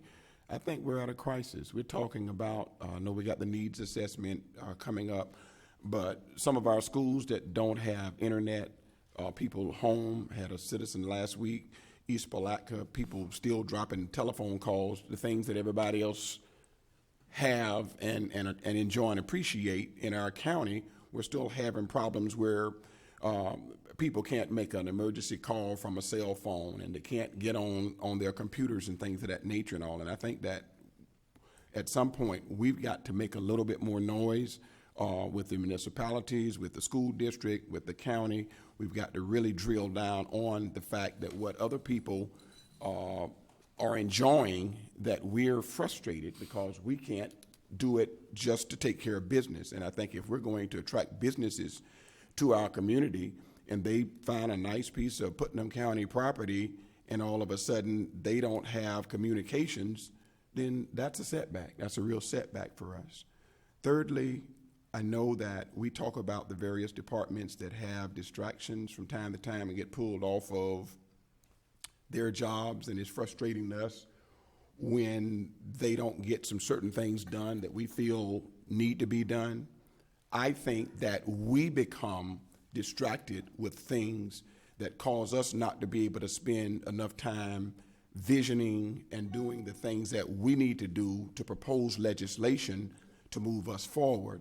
And so, Mr. Chairman, I'm hoping that you and the administration will meet and discuss prior to our budget meetings how we can do what we've done in times past, go to the south end, go to the west end, go to the north and east parts of our county and gather information, and let's really strengthen what our vision is and what our mission is prior to our budget meetings, because we are limited.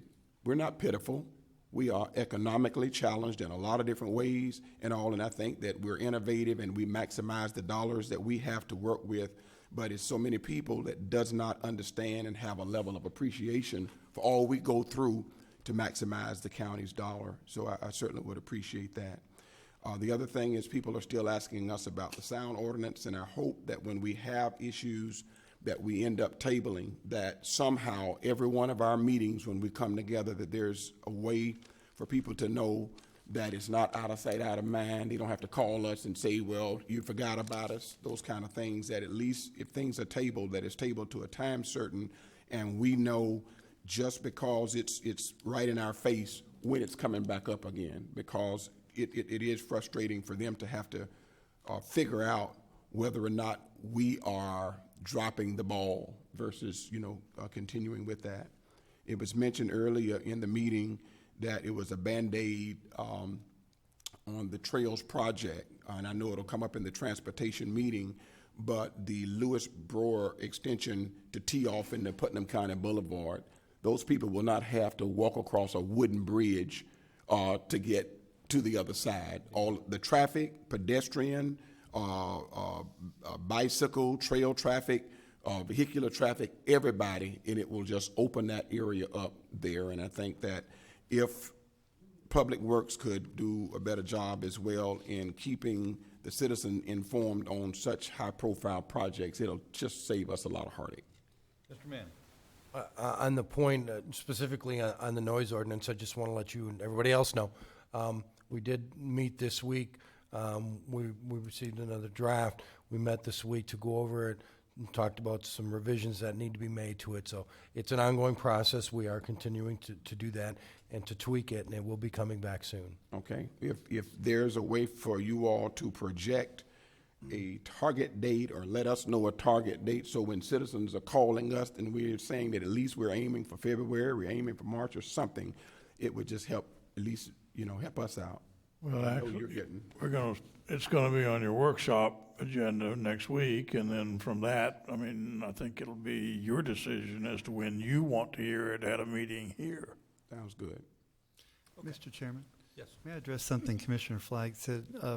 Commissioner Flagg, probably 3-4 months ago, Congressman Yoho's office, Jessica Norblatt, reached out to me, and I contacted Phyllis Criswell, our superintendent of schools, along with Mayor Terrell Hill, looking at broadband communications throughout Putnam County and trying to piggyback with NEFEC and the school system and municipalities to try to enhance broadband communication. That's kind of with the holidays, it's kind of slowed down, I will admit to that, but it should be firing back up pretty soon. The problem was it kind of started off small, and then everybody wanted a piece of the action and get in. So it kind of got big really quick, which it needs to be big pretty quick, because there's a big potential problem in Putnam County and throughout rural North Florida with broadband. So that should be back in, and I'll keep you on the loop of when those meetings are happening. And not only that, it's a lack of accountability, and this has been discussed in a lot of different areas there. It's a lack of accountability for the current providers. Right. We've got enough areas that are not covered in the county, but the areas that are currently covered, the level of service is just not where it ought to be, and the county has to take the lead role on making sure that these individuals who serve rural Florida, and especially rural Putnam, that they are held accountable and that they understand that just because we have not made noise in times past doesn't mean that we are tickled, because we're not. Thank you. The problem lies within that last mile provider. That's right. And the ability to be profitable through these rural areas. And that'll continue to be a problem. And I'll remind you, you're going to have to work through the legislature very close to whatever representative you choose to make anything happen in that field. Very complicated. Okay, anything else? Seeing none, I'll entertain a motion to adjourn. So moved. All right, done. I've got a meeting at 1:30. So We don't have transportation. no, last Tuesday of the month. Regular workshop.